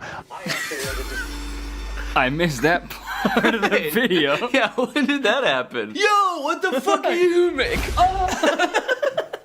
Yeah, you were fucked up for that, actually. That was super weird. He fingered... What does that mean? Oh, like... You gotta check your ego, man. Don't finger him. Don't him Don't make that guy sing, man. Even though I wasn't technically in the wrong. Wait, hold on. Did you notice that in the video, he had like his wife or girlfriend in the car next to him? And she also got shot? Okay, yeah, so see, there's someone in the passenger seat here. Yeah. But then, as he's talking to the camera... Check your ego. Even though I wasn't technically in the wrong. He cut me off. She's So this is a real death that happened. Yeah, he's like, luckily I did survive this incident. She did not. Don't worry, the paramedics are on their way. I just wanted to film this video real quick. Luckily, he's a very bad shot. Every bullet hit my wife. I escalated the situation. He felt like he was threatened. Felt like he was threatened. He was in his own car. Yeah, he was fine. That psycho's trying to kill me! I'm gonna kill his wife. He felt like he was threatened, and now I'm dead. Okay, yeah, he is dead. Yeah, he's dead. Confirmed. That is canon. And looking at his account, yeah, this is the last video he ever posted. That's not having a self-defense mindset. Be smart. Stay safe out there. Check your ego. Oh my god. Wait, but he checked his ego. Why is he still getting shot? I guess he didn't check. I guess that guy didn't check his ego. Yeah. It's like, come back here and finger me. Finger me, are you? So there's don't be an easy target. Yeah. But also maintain a self-defense mindset. And I do appreciate that. It's like, try not to get into the situation where you need to be defending yourself in the first place. Right. I think we can all agree that's probably the best self-defense tactic you have available. Belt versus knife self-defense. Yo, give me your money. Stay back, man. Stay back. Yo, is that a knife, bro? Do you know how to use your belt for self-defense? Do you? Yeah, I don't It took you like 20 seconds to take off your belt. I don't know if you noticed there, but he had some good tactics to stall the guy. He said, yo, is that a knife? Like he was going to be interested in what kind of knife it was. Yeah, yo, is that my favorite knife you have? Is that a Swiss Army knife? Damn. Cool, man. Hold on 1 second. I gotta jerk off to this knife. Just kidding. Also, he must have a really big belt buckle. Like, how brutally this guy gets hit is actually pretty crazy. Just wanted to show you my knife. Yeah, I was trying to sell this knife to you. That's why I said, give me your money. Damn, look at that wide stance for this, too. That's crazy. He's doing the splits. Some fucking psychopath. You mess with the wrong guy. Here's how you defend yourself against a knife. Oh, do. Oh, do. Oh, please do. That's what the mugger says when you pull out your belt. Oh, do. Back, he was that a knife, bro. Oh, do. Oh, do. These are really good captions. Yeah. Okay. I like that they like to start the videos with someone just being brutally murdered. Yeah, it's a good way for audience retention, right? I feel like from now on we should just start our videos with killing someone, like right in the first frame. We just have some poor bastard. Maybe his car broke down on the side. He's covered in eggs. You know, I took him home, and I took him home. And I start my video. I'm like, hey guys. The guy in the headlock is like, I gave him everything. Folks. Yeah. You know what to do when somebody pins you against the fence and stabs the shit out of you?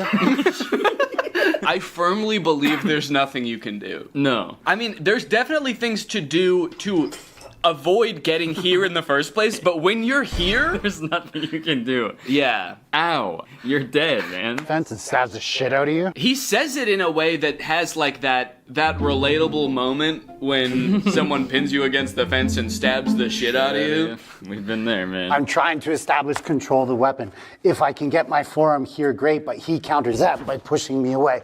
If he pushes me away, this is my new threat. It'd be crazy if in this hypothetical situation that's like now very controlled, he still gets stabbed to death. He's like, and I'm trying to get his knife, but he just keeps getting me. I put my forearm, he counters. God, this guy's good. This guy is the self-offense goat. I'm moving that out of the way. Now his butt's to me, and I finger him. In the States, shoot him. If you're in Canada, run. He's got a knife. Sorry, buddy. Damn. You're not allowed to shoot him. 3 signs you're getting punched. That one sounds funny. 3 signs you're getting punched. Number 1. Ow! You look like Tom Hardy if I ordered you on Wish. Oh, yeah? Oh. You look like Tom Hardy if I ordered you on Wish. Not Tom Hardy. Right, yeah. So thank you. You look like the face Tom Hardy would make if I ordered you on Wish. Tom Hardy would be like, okay. Do you know the 3 most common signs before someone punches you in the face? Sign number 1, you just told someone they look like if Tom Hardy if they ordered you on Wish. First sign, forward aggression. Second thing to look for is those clenching of the fist. What do you think the third one's gonna be at this point? He's just like cocking his arm back? Yeah, winding it up, I guess. If someone says why I oughta, you're done for. Tension, and they're getting prepared for something that maybe you're not prepared for. They could be getting prepared for something.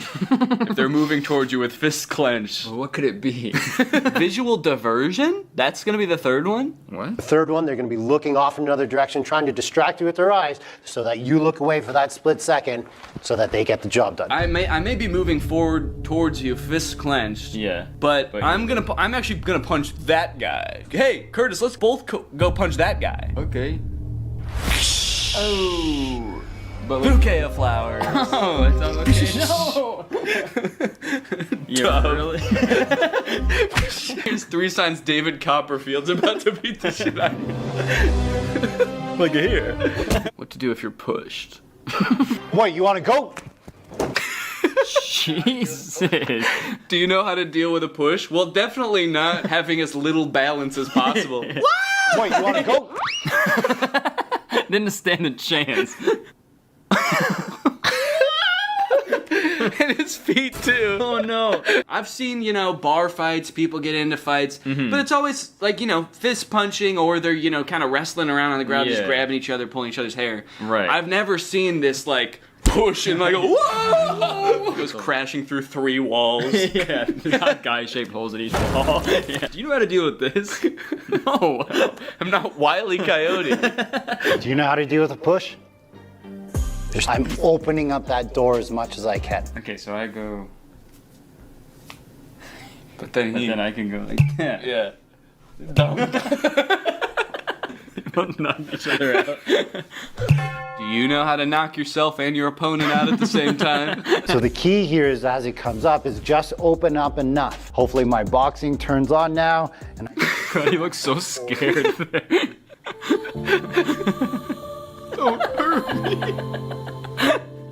Please. Not again.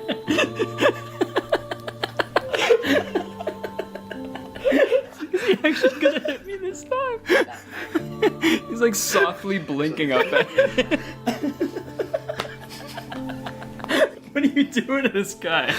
He already got pushed, man. He's been through enough. He also just said, hopefully my boxing turns on now. I've never practiced boxing before, but I really hope I know how to box. I hope the skill comes out of nowhere. and I just bring that hand forward as much as I can. Jesus. He was not expecting that second one. Bring that hand forward as much as I can. He's still standing there. I throw another 1 or 2. But that doesn't always work, especially if they're super big or if you were caught off guard. So if you don't know how to do all that he just did, the old wax on, wax off, you can do a soft fall. Okay. That would really throw your attacker off if he pushed you and you actually fell, right? Yeah, that would fucking confuse him like crazy. Now what? I thought he was gonna get closer to me. Suck all that in to minimize the damage that you take. The most vulnerable guy I've ever seen. Quit your job, man. You don't have to be there. When that push comes down and he goes to break fall this time, now he's not there. That's the way you're supposed to fall. Straight into a coffin. Like a fucking vampire. He's suddenly in a suit and palmed. Time. Now he's not there. Now he's not there. Yeah, he is. Where'd he go? I can only look up here. He's like... Nobody make up that. Yeah. Nobody tell him. Also, that night before you go to the bar, look up what color the carpet is at the bar and dress like the carpet. So you fall to the ground, then you sort of scuttle. Like a little crab. Okay, Curtis. So if all else fails and you need to defend yourself, all of the making yourself a hard target didn't work, he pushed you and you didn't fly far enough away, you're gonna need to fight, okay? Okay. The good news is, all you need is 1 punch, okay? You can end any fight with 1 punch, and I'm gonna show you how. Okay. Yeah. I'm excited. Jerking the Lexus. Yo, what are you talking about, You man? cut me off in the chill, parking lot. Chill. Do you know why Stay I right wanna there. go? Don't enter my Wanna space, go? man. Do you know how to end a fight in 1 punch? I can see why he hired this guy. He's so good at, like, leaving the frame as quickly as possible. Yeah, he's a pro at that. My space, man. Do you know how to end a fight? just gone. Once I felt like my foot was planted enough that I could push off of it, I had to make sure I wasn't showing the punch or creating a tell. This is creating a tell. Loading, shrugging, trying to punch and come out. So the first thing you want to be good at, Loading, shrugging, trying to punch to come out. making sure your arm is I just feel like there's a more tactical way he could be standing in all these videos instead of just like the most malleable, just, what are you gonna do to me now? I feel like he should be trying to evade it or something. He's just, it's so sad how willing he is. I deserve it. And he's like, and don't worry about this guy, by the way, guys, he deserves all this. He deserves all of this. He's a hellish fiend of a man. You should see him off camera. Remember, in self-defense, he's approaching me, I'm hitting him, and I'm trying to get away. He said you're punching him and trying to get away. Yeah, you gotta pick one, I think. Yeah. He's on the ground, you're punching him, and you're like, let me get out of here! This sicko's attacking me! Unhand me! If they're a bigger opponent than you, then you don't just hit them with your arm, you have to hit them with your body. If they're further away from you, you can open up the hand and do like fingers into the eyes. You might break your fingers, but at least you're not going to get involved in a fight anymore. If you train martial arts, use your fist. If you don't train martial arts, use your palm. I thought this was gonna be like a one punch. Like he's gonna teach us how to do one specific punch, but he's Right. like, I don't know, you might want to stick your finger. Let me think. You might want to stick your fingers in his eyes. You might want to finger his butthole. hit him with this side of your hand. This part with your body. Yeah, lean him over, spank his ass. Spank his ass, pull and tug on his wiener. I don't know. What was I talking about? The title is End of Fight with One Punch. There is no guarantee when it comes to self-defense, like one punch is going to get the job done. That's just clickbait, guys. What the fuck? He said that like that's not the title of his video, but other people do that. Yeah, I would never clickbait you guys. Look, other people are gonna try to convince you can end a fight with one punch. That's just a bunch of clickbait bullshit. That pussies would say. I would never do that. And honestly, only pussies would fall for that too. But anyway, thank you guys for watching this video. Thank you for the money. The reason why I punched him in his face, because his hands weren't protecting his face. If his hands were here, it's a whole different entry. And that's the end of the video. Nice. Honestly, I'm sure there is some good self-defense advice in here, but I just like the way these videos are shot. Yeah, they're especially the short videos, because he's like, okay, we got to get people's attention. So. Yeah. Yeah. All right, Curtis. Well, you know what? Honestly, man, I'm proud of you. I feel like I can tell that over the course of these past, gosh, I don't know, we've been recording for like an hour. Mm-hmm. I feel like you've really changed, you know? You think? Yeah, I feel like you've taken the initiative. You're no longer an easy target. Honestly, now, you're a threat. And for that, I commend you.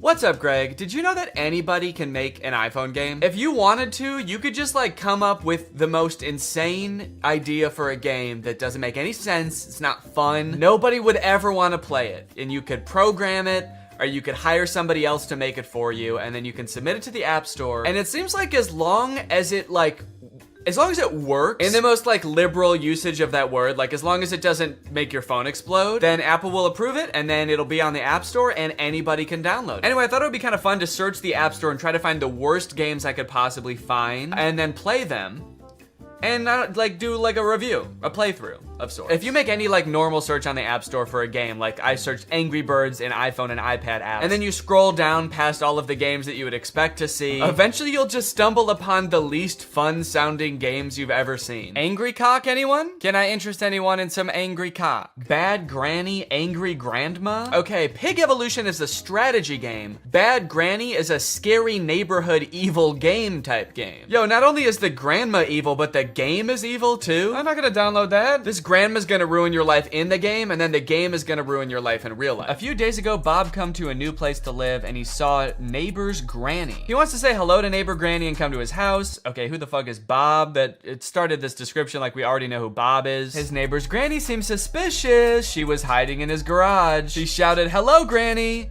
Is this gonna explain the entire plot of the game to me? I'm not even gonna need to play the game after this. He wants to find out information and the secrets of creepy neighbor's granny. Okay, it kind of sounds like from the description that granny is not that strange. Okay, I guess she was hiding in his garage. That actually is pretty weird. But it's like, and you follow Bob, who's trying to find blackmail on this old woman. It's like, who's the bad one in this scenario? You evil game. Okay, so the first game I'm gonna play is Bad Granny. I will download that now. If I just type in simulator in the App Store and search for iPhone and iPad apps, what's gonna come up? Cat Simulator 2020. I'd like something a little more up to date. Being a cat has really changed in the past 2 years, so. My virtual boyfriend chat, messenger, and dating simulator. Boyfriend of your dream. Oh my God, things are getting really extreme in this chat. I can't stop thinking of you as a real person. And he says, I am better, I will never let you down. Virtual boyfriend allows you to discuss everything you want. That's nice of him. Cheer up seeing his funny and sometimes not to the point answers. Okay. So you can discuss anything you want. He's just not gonna always respond to what you say. You can talk about whatever you want, and he's also gonna talk about whatever he wants. And we are downloading my virtual boyfriend chat. Okay, I'm just gonna type in some crazy shit. Let's see if we can just make up a game and see if it exists. I'm typing Ghost Simulator, Penguin Simulator. That actually sounds kind of sick. Yo, Ghost Simulator game! You got missions, upgrades, shopping. Okay, you can crawl around town as the Lick Mage. Lick Mage nuts. Okay, it doesn't exactly look how I pictured it. I kind of thought that like you'd be going around and like haunting people, but instead you're just like wandering and floating around this barren wasteland, fighting things. Okay, I mean, shit, I'll give it a shot. Ghost Simulator game, there we go. And you know what? Let me snag Mommy Life Simulator too. This one looks kind of fun. Let's play like a super mom. Whoa, it's Gender Norms the game. Look at all the blouses you can choose from and modest shorts. Okay, master your driving skills. Seems a little sexist. Bring on goods for the family. Seems a little sexist. And activities to make your day great. You can become a Renaissance man. MGK is like a Dark Ages man. MGK is a medieval man. Also, sorry if I sound sick. Sorry. The moment this movie starts, MGK, aka his character London Clash, gets kind of a weird good morning text from his girlfriend Apple. Who's texting me? Oh, it's Apple. The text say, I wish I didn't have to do this through text, and then good morning, but she spells morning with a U. Now you might think that this would make London a little bit confused, but then realize, oh, it's just a typo. And you'd be right. He does have both of those thoughts. The problem with this movie is that the entire movie takes place between those two things happening. This entire movie is about MGK being confused about what those texts meant. Before he gets too concerned, he has to Google what morning with a U means. He's like, my fans are probably young enough that both of their grandparents are still alive. I should probably explain what morning is. Well, today should be interesting. Yeah, they let you know right away that this movie was written by a millennial. Well, today's gonna be kind of weird. MGK wrote the entire movie like this. So this just happened. Yeah, so the conflict at the beginning of this movie is that London thinks that Apple is breaking up with him. That text was a breakup text. Sorry to have to do this through text. Good morning, as in like happy morning our relationship. What kind of person is Apple that he assumes the text good morning means have a good time with your depression now? Look, this relationship isn't working. We're just growing apart. I just feel like you need to have a happy morning now. A happy grieving to you, good sir. When they introduce this character, she better be like wearing a top hat and carrying around a cane. It's gonna make a lot more sense when that happens. Good morning, good morning. Today might suck, guys. I'm adulting today. All right, guys, it's time to attend the MGK School of Acting. You're about to step into an ice-cold shower. How do you react when the water hits your body? Shiver! Rub your arms to make yourself warm. Okay, those are good answers. Let's ask Professor Gun Kelly. Ooh, sorry, you guys all get Fs. Your punishment? You have to look at MGK's ass. That is just horrendous. I never wanted to see that. You know why it sucks when you're going through it with your partner? You're not going through it with your partner. She sent you one understandable typo, dude. Everything's fine. You're fine. Yo, does this look like a breakup text to you, or am I tripping? Yes. Yeah, dude, take it from the weirdest looking man you've ever seen who falls asleep in his cereal mid-conversation. That's a breakup text. I don't mean to shame this man's appearance. I think Cody Ko looks great here. This is Cody Ko if TMG made hyperpop music. This man has never sent a normal text in his life. I'm surprised he wasn't like, no, that's about as incoherent and cryptic as I usually am in my text. You're probably fine. His friend is clearly sick. At the beginning of the scene, he throws up on the microwave, and at the end of the scene, he drowns in his cereal bowl, and MGK leaves him to die. MGK, your friend is sick. Help him. And so am I. Goddamn. Also, just like a fun little continuity note, at the beginning of this scene, there wasn't a water bottle on the table, and then at the end of the scene, there is. So, that's probably why this movie has a 0% on Rotten Tomatoes. Ass continuity. I'm a stickler for details. Meet Kennedy. Uh-oh, guys. Megan Fox is here, and she is not like other girls. Megan Fox plays a girl named Kennedy, who's actually not the main love interest in this movie. Her character is actually lesbian, and at the beginning of this movie, MGK explains how, like, she hates boys, but she lives with all these boys, and so she's moving out, which MGK explains right after he forgets his line. It's in rice. Come on, you got it, dude. You wrote the movie, you should know it.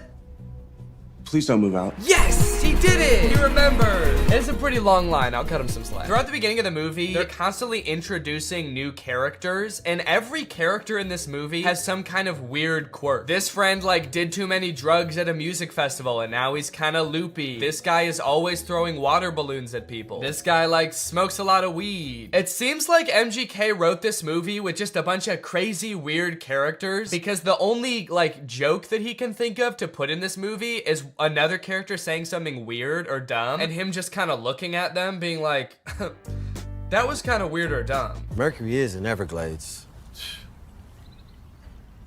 It's retrograde, Leo. Every time he introduces a new character, there's narration that explains what the weird quirk about these characters are. This is Angel. Meet Maxine Goldberg. But they kind of don't, like, explain really what I want to know about these characters. This is Dylan. I met him when he was working at In-N-Out, and he used to hook me up with free burgers and shakes.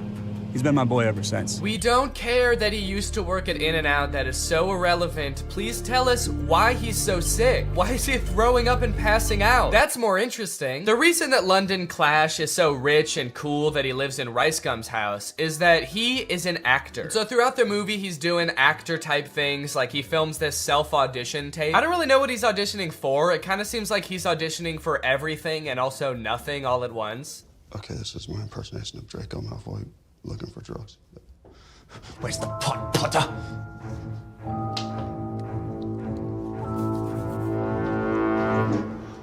I don't like Draco very much.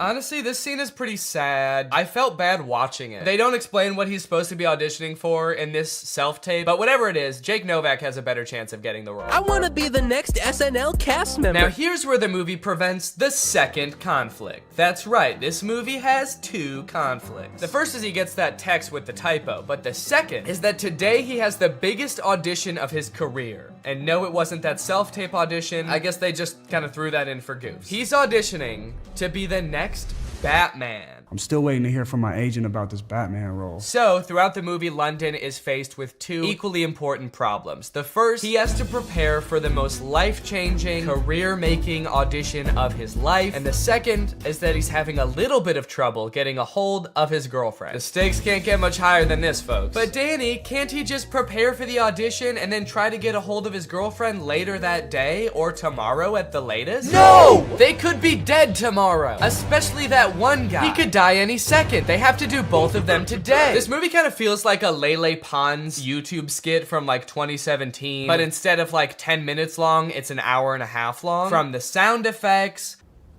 to the uncomfortable silence between every spoken line in this movie. Why would you give me goat milk?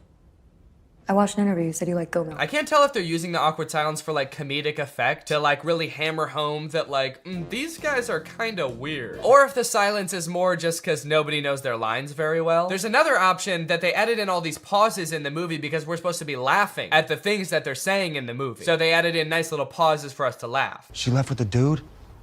A buff dude. And they had bags. And yes, they left together. In fact, it kind of feels like, have you ever seen people who have edited The Big Bang Theory so that it doesn't have the laugh track to show how like bad all of the jokes are? Who are you?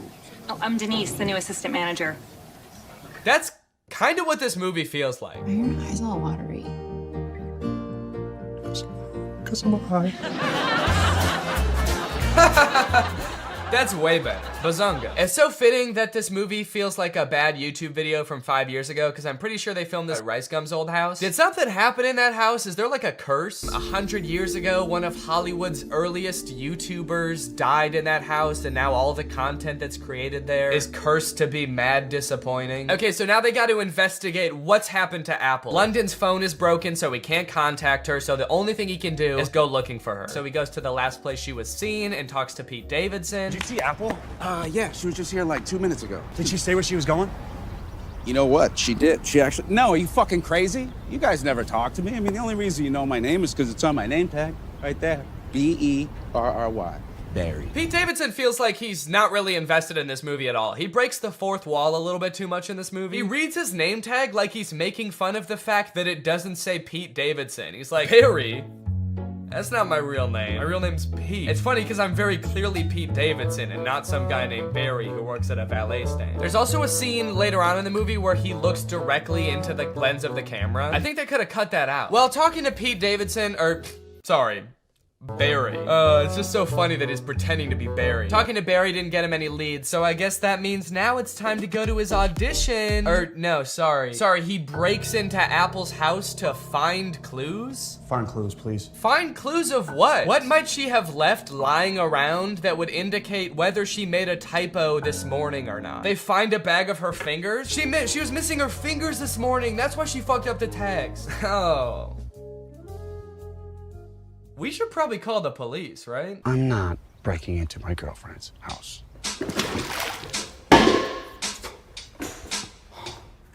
Can't believe I'm breaking into my girlfriend's house. Me neither, dude. Your life is pretty crazy. London Clash is so dumb. He makes the worst decisions at every move in this movie, okay? While they're in Apple's house, one of London's friends knocks over every single urn on the mantle, and ashes go everywhere. And so they're like, oh shit, we have to put back the urns and then refill the ashes. But they're like, the only problem is, where are we supposed to find ashes? Where are we gonna find enough ashes to fill up these urns? But like, they didn't lose the ashes. They all just fell on the floor. They could just sweep them up and put them back in urns. It's like MGK was like constantly forgetting what previously happened in movies. And so the plot is being driven forward by things that just aren't problems. So anyway, as I said, this is a stoner comedy. You can probably guess the solution they think of to produce a bunch of ashes to fill back up the urns. I'm stoner. Yep. They're gonna smoke a bunch of weed. Ah, bunch of weed. This movie's crazy. They're gonna smoke a bunch of weed. Well, at least this dumbass plan that doesn't make any sense is gonna result in like some crazy shit happening, right? Something funny's bound to happen now, right?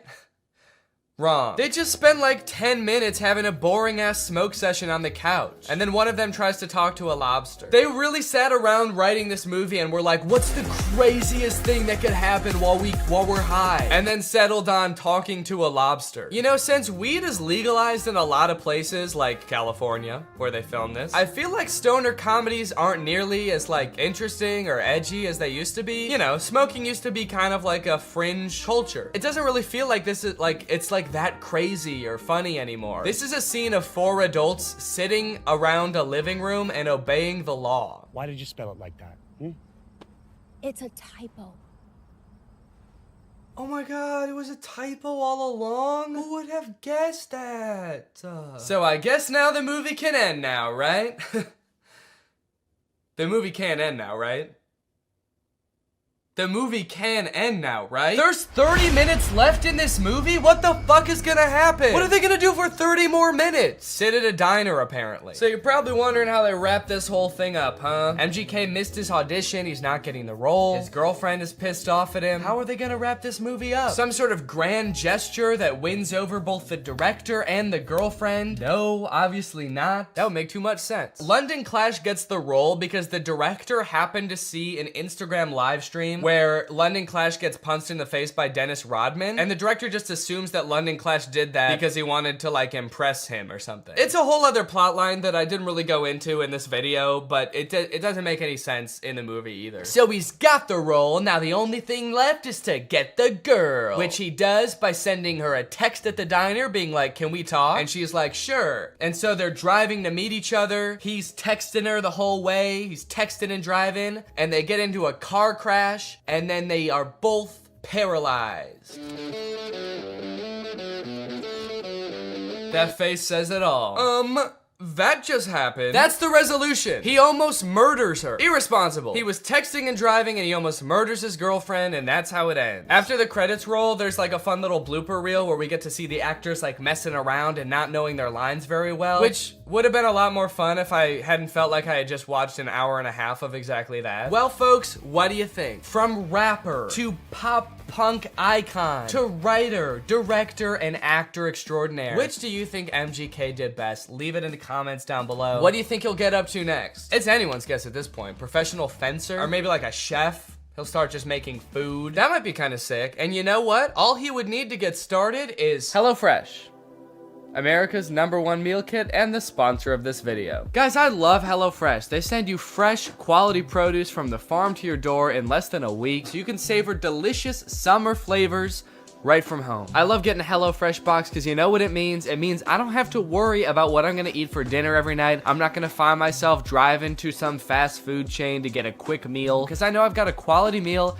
that I can whip up in like 35 minutes right at home. And I know it's gonna be tasty. I know it's gonna be healthy. If you're trying to stick to a particular health goal, HelloFresh has you covered because they have veggie options, fit and wholesome options, and pescatarian options. So HelloFresh fits a variety of lifestyles. Their plans are super flexible. You can pause 1 week if you want to. You can add more food 1 week if you want to. And even if you're on vacation, you can change the delivery address to deliver to your vacation destination. And then you can have home-cooked meals when you're at the family reunion. HelloFresh is the very first carbon-neutral meal kit company, and nearly all of their packaging is recyclable. They help cut down on food waste because they send you pre-portioned ingredients so you're only using what you need. So if you want to check out HelloFresh and have a flavorful summer, then head on over to HelloFresh.com. Use my code TrulyGreg16 for up to 16 free meals and 3 surprise gifts.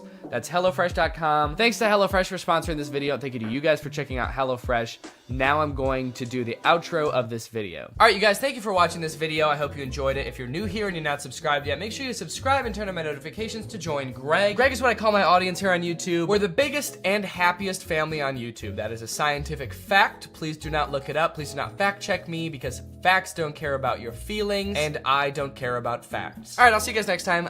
Bye. Hello, Greg. Why are movie studios making bad movies on purpose? I swear to God they are. I'm sure most of us by now have seen clips from the new Pinocchio movie. Father, when can I leave to be on my own? And that had me pretty skeptical, honestly. You're trying to tell me they made it and they were like, the main selling point of this movie is that it will be good? No chance. And now I've recently seen people talking about this movie Marmaduke. It's about a cartoon dog voiced by Pete Davidson. It has 0% on Rotten Tomatoes. I've watched it and it is in fact the worst movie you'll see this year. And it just really seems like they're trying to make bad movies on purpose. This movie is just heinous. It feels like Netflix just like fed an AI a bunch of scripts of bad movies until it spat out Marmaduke. This movie is not good at all. I think it has 0 redeeming qualities, actually. There's nothing good in this movie. I would even give it a negative score if I could. I like that I said that as if there's something stopping me. I'm my own entity. I'm not limited. I don't have a boss telling me I have to give it a positive score. I'm gonna give it a -6 out of 10. Begin with a narration from Pete Davidson himself, who could not sound less interested in explaining the exposition of this movie. Marmaduke was some fucking dog, dude. I don't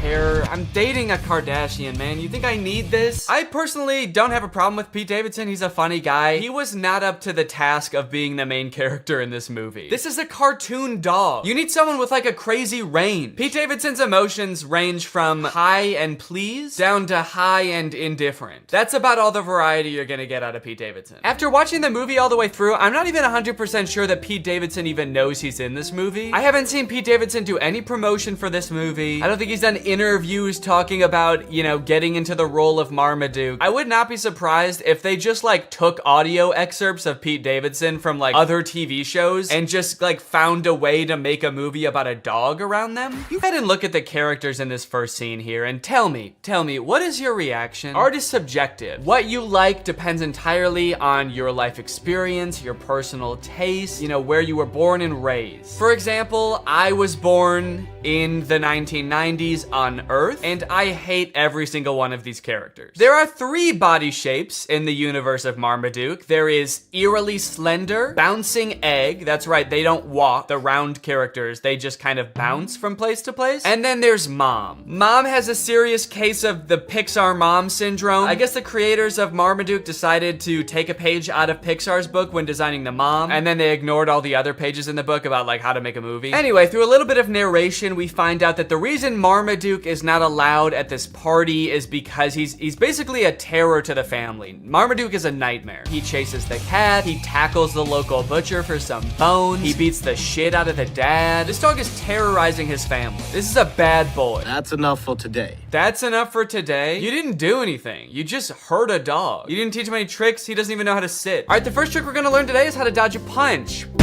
Okay, it looks like you didn't get it today, but we'll try again tomorrow, okay, buddy? Anyway, I guess after showing Marmaduke how violent he is and all of his like cool martial arts skills, Marmaduke is like, wait, actually maybe I do want to get trained by this guy. And they make it seem like it's because like Marmaduke is so impressed. I personally think it's because Marmaduke is so scared. He does agree to finally be trained. So cue Marmaduke getting trained montage. Or sorry, Marmaduke getting tortured montage.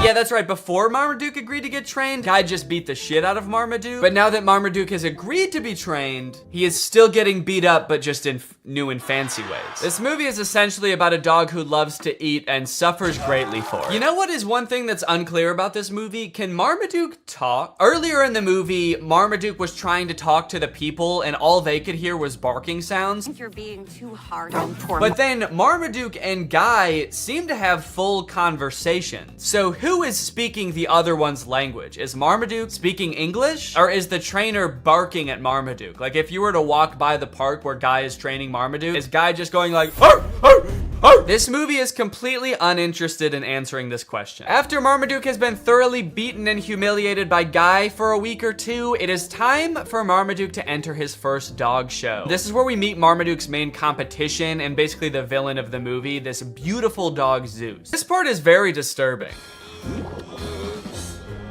Oh, Marmaduke, you idiot! How are you gonna perform, dude? How are you gonna compete? You can't even walk. This is where the movie gets gross. The sound effects of his like gurgling belly make me want to throw up.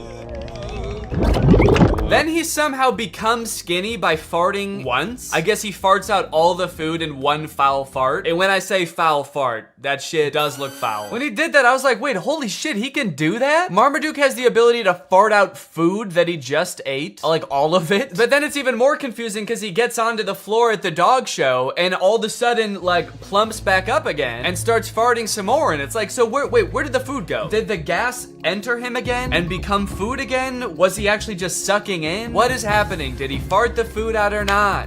Then it only gets worse. Marmaduke flies through the air, lands on the trophy for the dog competition, and he farts, and he shits, and he farts so hard that I thought he might be dying. He gets onto the trophy and like goes from plump to shriveled up like a raisin. He shrivels up into a little doggy skeleton. The dog is very sick. The dog should be rushed to the hospital immediately after this, actually. The cloud of his fart gas like envelops the entire crowd. People are screaming. I think he might have killed people, honestly. This is just an awful scene. I don't know why the writers thought that this would be fun. For anyone, even for kids, it's like, is your dog pooping in the wrong spot ever that funny? I don't think I've ever like come home and my dog is like pooped somewhere she wasn't supposed to and been like, that's hilarious. That's actually good one, Sunday. Dude, you fucking killed it. I should be mad, but that's actually mad funny. To be fair, if I did have like a comically big trophy in my house and I came home and the dog had pooped in the trophy, that actually might be kind of funny. But not if she was also like sitting on top of the trophy as like a shriveled up skeleton and my house was full of noxious gas. That was a disgrace. Movie's getting kind of dark. This is a really somber like middle section of a children's movie. He's not a loser! It just turns into Marriage Story. Marmaduke! Marmaduke is a Great Dane! Then come to find out that the trainer has actually billed them for all of the training, and it's like a shit ton of money. They go through the list, and it rolls by in this like Star Wars style credit roll, and it's meant to fly by really fast so you can't read anything, but I paused it just to like look through what some of it is. Some of the items on this list are more than the $1 million they would have won at the final dog show. There's things for $29,000, $35,000, $1.4 million. Also kind of a funny detail, the writers I guess couldn't come up with enough things to actually make the list that long, so they just literally copied and pasted the same chunk over and over. So if you just play it, you'll see like the same thing worth $1.5 million over and over in this list, and it's like you couldn't just keep coming up with not a champion. So Marmaduke is like, you know what? Screw it. I don't need you. And he decides to set off on a journey to show him what a real champion can do. He runs to China, and then he runs to Egypt, and then he swims in the ocean, and then he goes home. And I guess that's pretty much all the training he needs. I don't know why he is still so focused on the dog show after that. Marmaduke's like, yeah, I climbed to the top of Mount Everest and then swam to the bottom of the ocean so that I could hopefully compete in an obedience competition at a regional level. I hope that I do okay. It's like, no, all of the things you did just then are like infinitely more impressive than a dog show. At least that's what I thought until we get to the dog show and we see what other dogs do during the talent portion.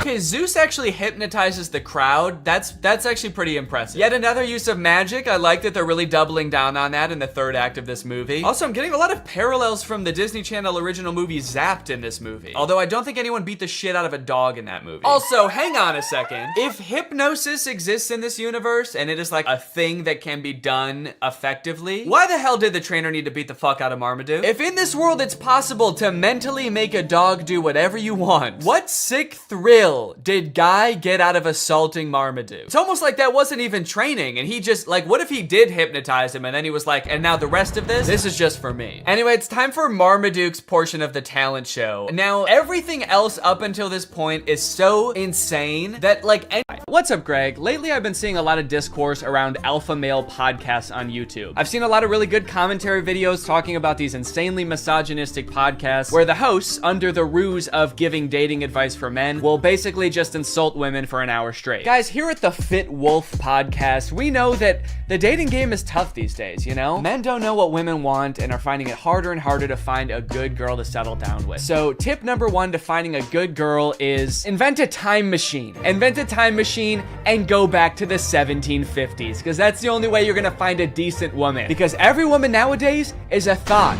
That's right. Every single Michelle out there that I used to date a month ago is a thought. They get mad at the dumbest things, like saying that women have no inherent value and their only purpose on this earth is to bear my children. And they forget to turn off location sharing even though they broke up with me a month ago. Michelle, I know you're over at my friend Brandon's house right now. I'm outside. But I think I might have found something that takes things one step further. I saw this video on Reddit the other day that's a trailer for something called The War Room. And instead of being a podcast for these like alpha male, misogynist, entrepreneur type guys, this is a club for those same types of guys.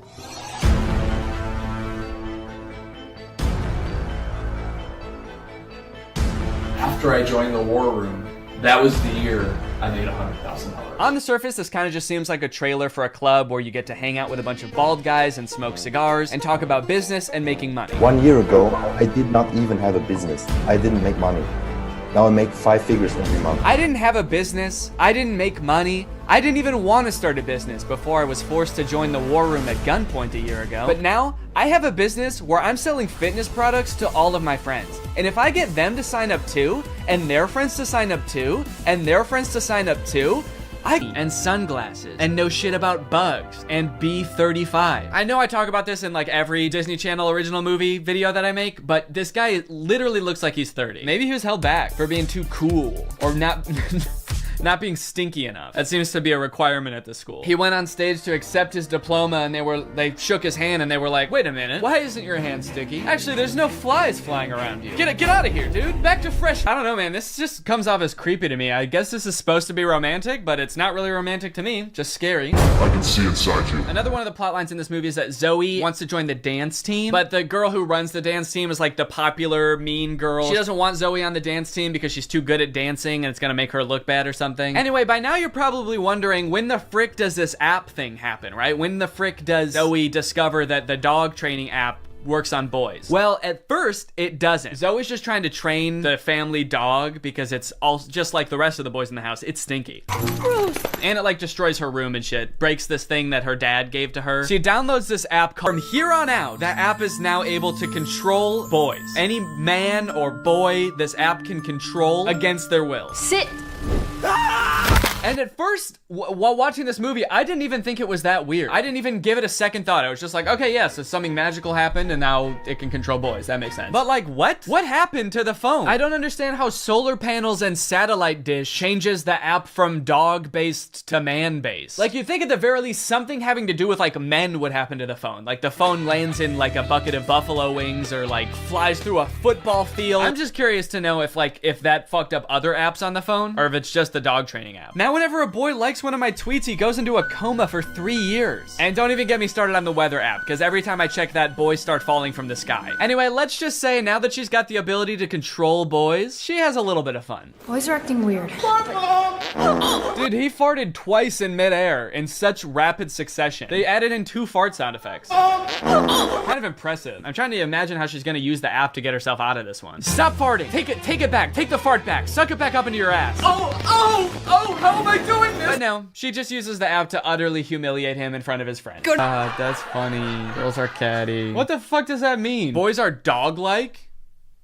What the hell? I mean, I guess in this universe they kind of are. They're like flea-ridden, mangy boys. Why do we smell like we smell? So pretty much like the majority of this movie is just Zoe using the app to like get what she wants and make all the boys at the school act exactly how she wants them to. She turns the skater boys into gentlemen. She goes up to the nerdy gamer kids and tells them to like go do yoga instead of playing video games. Let's go do some yoga. And her brothers, dude, don't even get me started on what she does to her poor brothers. I'm taking the brothers' side, all right? They did nothing wrong. Her poor brothers were just living their lives until Zoe moved in and tries to fix them. Be clean. Holy moly, it's filthy in here. Her messy brother, she tells to be more clean, which turns him into this like hyper-hygienic husk of his former self. I need a sponge and soap and paper towels and a power washer. For the rest of the movie, he's literally he's scrubbing everything frantically in a panic. Anytime there's a mess, he's like, I gotta clean it up. She tells the gross cooking boy to cook less gross stuff. Start making less gross food. So he's like cooking 5-star meals for the rest of the movie. And then the oldest brother, she tells him to be more focused. The boy is just like focused on inanimate objects for the rest of the movie. He's just like staring at a lamp or at the basketball net. She turns her own family into like mindless zombies. And she's like, this is better. This is nice.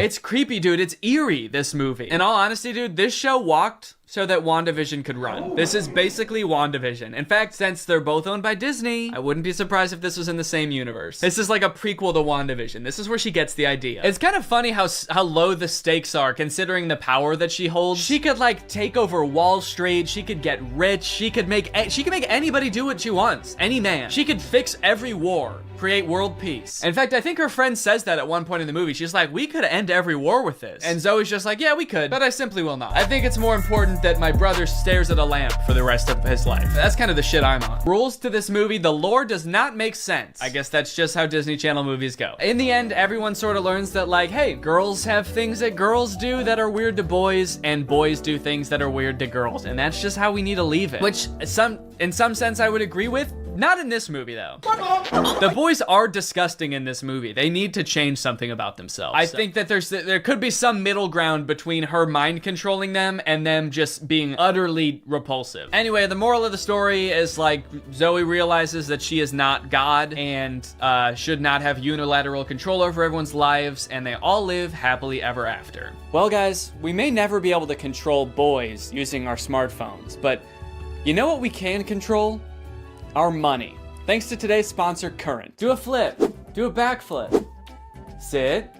Speed. I love you, Father. Good boy. That's right, guys. Today's video has been sponsored by Current. Current is the future of mobile banking. You guys have heard me talk about how awesome Current is before, how flexible they are, how transparent they are with things like no hidden fees. But today, I've got something new to talk about, and that's interest. Because Current just launched a new feature called Interest where you can earn 4% APY on your money. That's 4% for your money literally just sitting there. That's right, you don't gotta be throwing money at the stock market or buying NFTs and investing in cryptocurrency to get some return on your money. With Current's interest feature, you literally just get 4% for your money just sitting there. And as if that's not already enough reason to start using Current, I am once again going to be giving away $5,000 with Current's help. So go ahead, download Current, make an account, use the code DANNYINTEREST for a chance to win, and so you don't miss out on that 4%. Signing up for Current is totally free to do. You can do it right now. So honestly, there's really no reason not to. All right, well, thank you to Current for sponsoring this video, and thank you to you guys for checking out Current. They've been a long-time sponsor of the channel. They've helped me do some amazing things,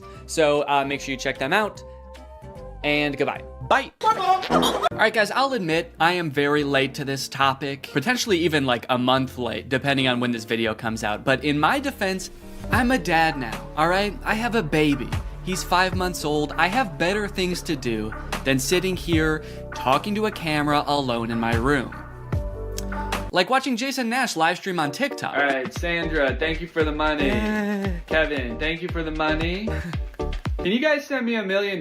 Turns out I can do both at the same time though, so now I'm here. If you've been on TikTok lately, there's a good chance you've seen former Vlog Squad member Jason Nash constantly live streaming, compulsively urging his fans to send him money.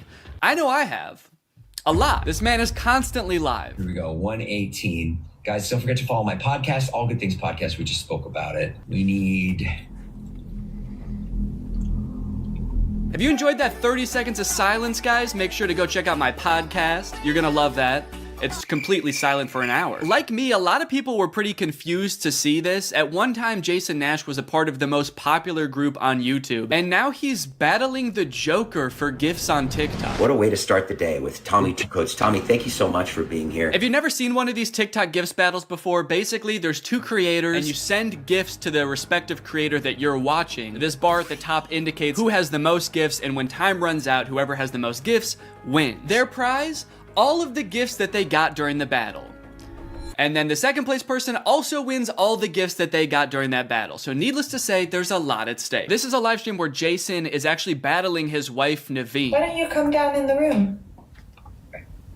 I'll let you in.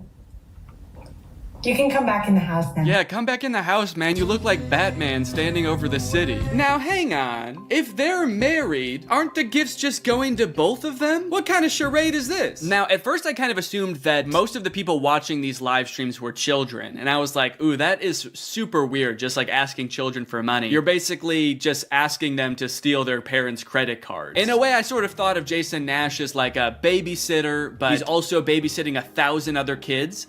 And if you start choking, he's not gonna call 911 because he can't see you. But after tuning into a few of his streams and actually like clicking on some of the profiles of people watching, I realized that it's actually mostly adults, which was very surprising to me. Guys, what are we doing here? Stop that. I promise you there are like 1 billion other better uses for your money than helping Jason Nash's wife crush him in a gift battle. Fun as it may be. The reason I wanted to make this video is because I think that it's kind of a very interesting look at the career span of a creator. It's a pretty new career, all things considered, and like nobody's been a full-time online creator for 40 years, so we don't really know how long this career is supposed to last or how it will evolve over time. So I think it's worth looking at why Jason Nash is here. Between the years of 2016 and 2020, David Dobrik was seemingly at the top of the YouTube ecosystem. What started as David just sort of goofing around and filming his friends as up-and-coming content creators quickly turned into partying all the time, collabing with huge celebrities, huge giveaways, and giant sponsorship deals. And if you didn't watch the vlogs around this time, you might think that David was like the biggest part of them, but it was actually more his friends doing the heavy lifting. David was always behind the camera, and sure, he would laugh a lot, and you'd hear him laugh. But I really feel like the reason people tuned in was sort of to live vicariously through David and experience the goofiness that was all of his friends. So while all of the vlogs were on David's channel and David was inevitably the most popular member of the Vlog Squad, I really feel like he owes most of his success to his friend group. But it was a fun time. I watched a lot of the vlogs back in the day and I really enjoyed them. It felt like you were a part of this friend group. And in a lot of ways, you were like the members of the Vlog Squad, because like the members of the Vlog Squad, you also were not getting paid for your appearances in the videos, which is something that I always found kind of weird. David's friends never got any sort of payment. Their only payment was in exposure. And so what kind of ended up happening was, because everybody else around David wanted to launch their careers off of David's vlogs, they all started vlogging too. But because they would always be hanging out together, all of their vlogs seemed to be just like the same situation from a bunch of different angles, and everybody was holding vlog cameras. It got pretty out of hand for a while there. Eventually though, during the pandemic, a bunch of stuff happened that caused David to take a step back from vlogging. Mainly a bunch of scary accusations about one of his best friends, Dom, and also him almost killing one of his other best friends, Jeff Wittick, by slamming him into the side of an excavator. After losing a bunch of followers and probably more importantly a bunch of sponsors, David posted an apology saying he was gonna do better. He said he was gonna take steps to make sure his vlogs were a safer environment for the people in them. And I want to be able to have a place of checks and balances. I want to have HR. If he had to choose between quitting vlogging or doing it safer with an HR team, he was gonna do that. And then he quit vlogging. Currently, David is still presumably very rich. The only place he really posts is on Snapchat, and from what I can tell, he mostly just goes around and tours really expensive houses and parties a lot. He doesn't seem to have any ambitions of creating more content on YouTube. In a lot of ways, he's sort of like the Great Gatsby of social media now. But without David sort of manning the ship that was the Vlog Squad, a lot of the other members basically had to figure out other avenues and other ways to make money and maintain their following after the vlog ended. Zane and Heath have a pretty successful podcast now, so does Jeff Wittick. Carly and Aaron, I believe, have a podcast too. But I feel like Jason Nash out of the entire group is having the most trouble adjusting to the post-vlog era. He has a podcast, but it's definitely not getting the same numbers that his podcast with David did, views, back in the day, which David also quit. Despite them, I think, getting a bunch of really great offers that would have changed Jason's life, David decided to quit because he didn't want to do that anymore. He wanted to be the Great Gatsby. So Jason has now been left to fend for himself, and it seems like TikTok gift streaming is what he has turned to. You excited to go to dinner?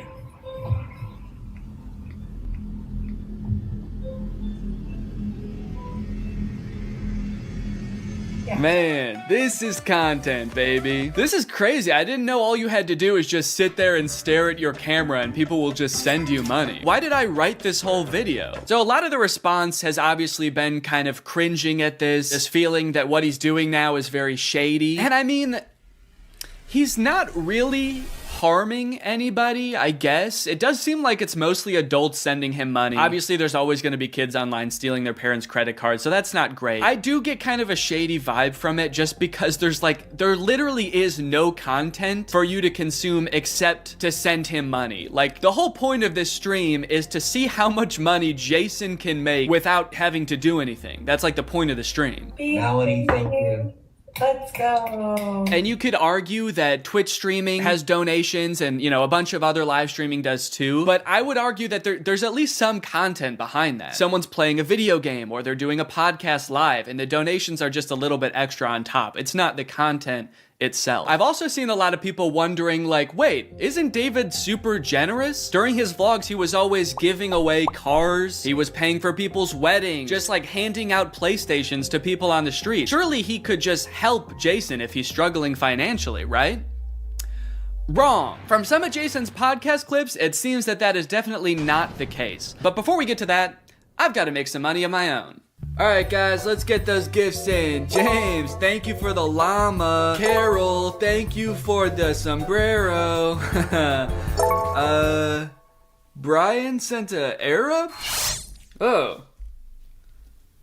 Is this a gift on TikTok Live? Also, how did you get this one? This one's mine. Well, regardless, this is actually pretty convenient because this video is sponsored by Arab. Arab flavors your water using scent-based taste. And, oh, Brian also sent a scent pod? Oh, thanks, man. Okay, so I can put that on. With the scent pod down like so, it's just a normal water bottle. But when I activate the scent pod, air is able to pass through the scent pod and into your mouth, where you can taste the scent.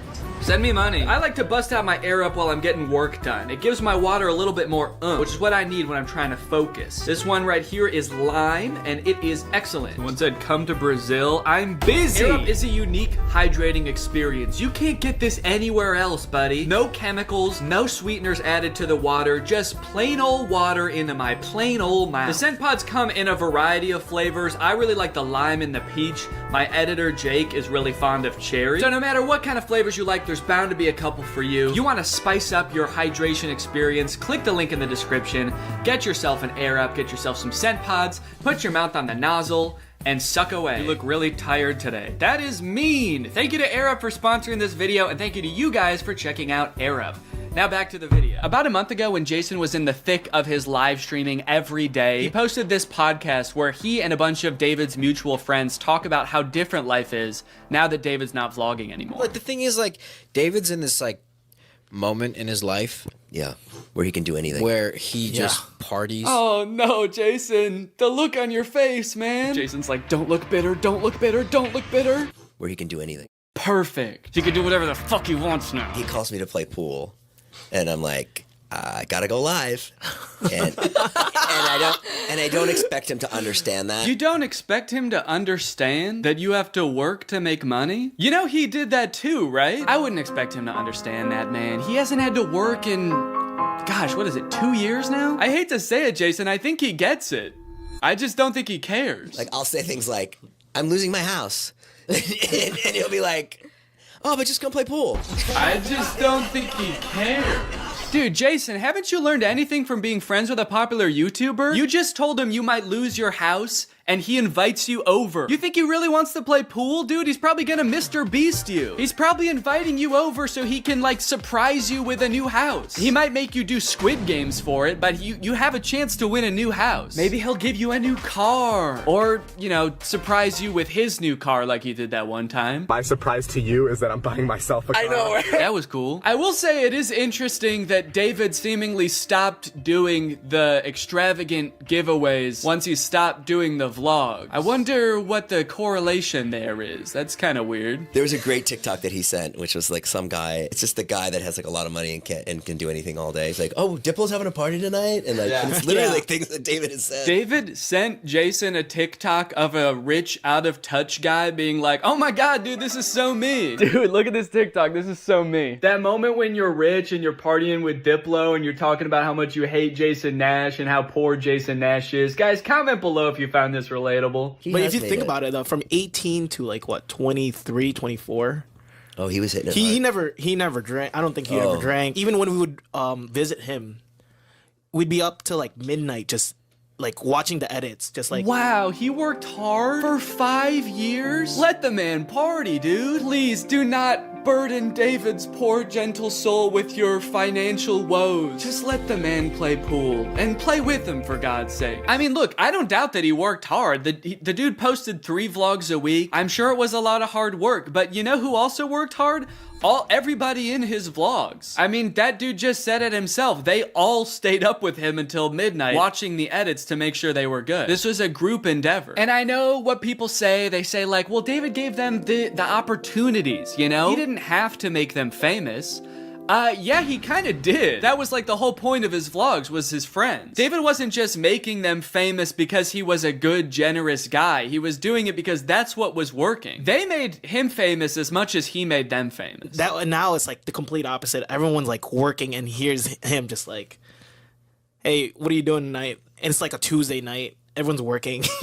Yeah, man, that is kind of a crazy switch. Whereas before, David was working and everyone was helping him. Now everyone else is working, so naturally David is partying with Diplo. Naturally, a lot of the conversation around Jason's live streams has revolved around the confusion as to why he wouldn't just get like a normal job if he was strapped for cash, or if like the social media thing wasn't working out. Can someone make Jason Nash a fucking DoorDash account? People are wondering, why is he pursuing this career that is like universally seen as embarrassing or cringe, rather than just getting a 9-to-5? And I totally get that criticism, because I do love being a creator. I love getting to be my own boss. I love being creative on a daily basis, working with people that I'm really inspired by, entertaining people. But if this exact version of being a creator stopped being feasible, would I start doing gift streams on TikTok? Hell no. And not even necessarily because it's like embarrassing or cringe. It's just that like what I enjoy about being a creator, that does not accomplish. There's no being creative. There's no entertaining people. At a certain point, you like strip out all of the fun parts of the career and you just have only the most superficial parts of it left. Just money and fame. So no, if like this YouTube channel didn't work out anymore, there's a billion other things I would rather do that would be more enticing to me than like gift streaming on Twitch. But maybe Jason likes it. He doesn't look like he does, but maybe he does. On the other hand, I could say that Jason is also older. He's lived a lot more life, he's had a lot more experience, and his career in the entertainment industry has gone through a lot more ups and downs than mine has. From what I can tell, Jason has been a stand-up comedian, he's been in TV shows, he's been a podcaster, a Viner, and a Vlog Squad member, and now a TikTok Live gift battler. Between all of those seasons of his life, I'm sure there was downtime where he could have thought, oh, maybe this isn't for me, I'm gonna get up and go get a normal job. And then, lo and behold, the next opportunity comes along. So in some sense, I do understand if Jason's mentality is like, maybe I'm just gonna do this for a little while until I get my next thing off the ground. And I know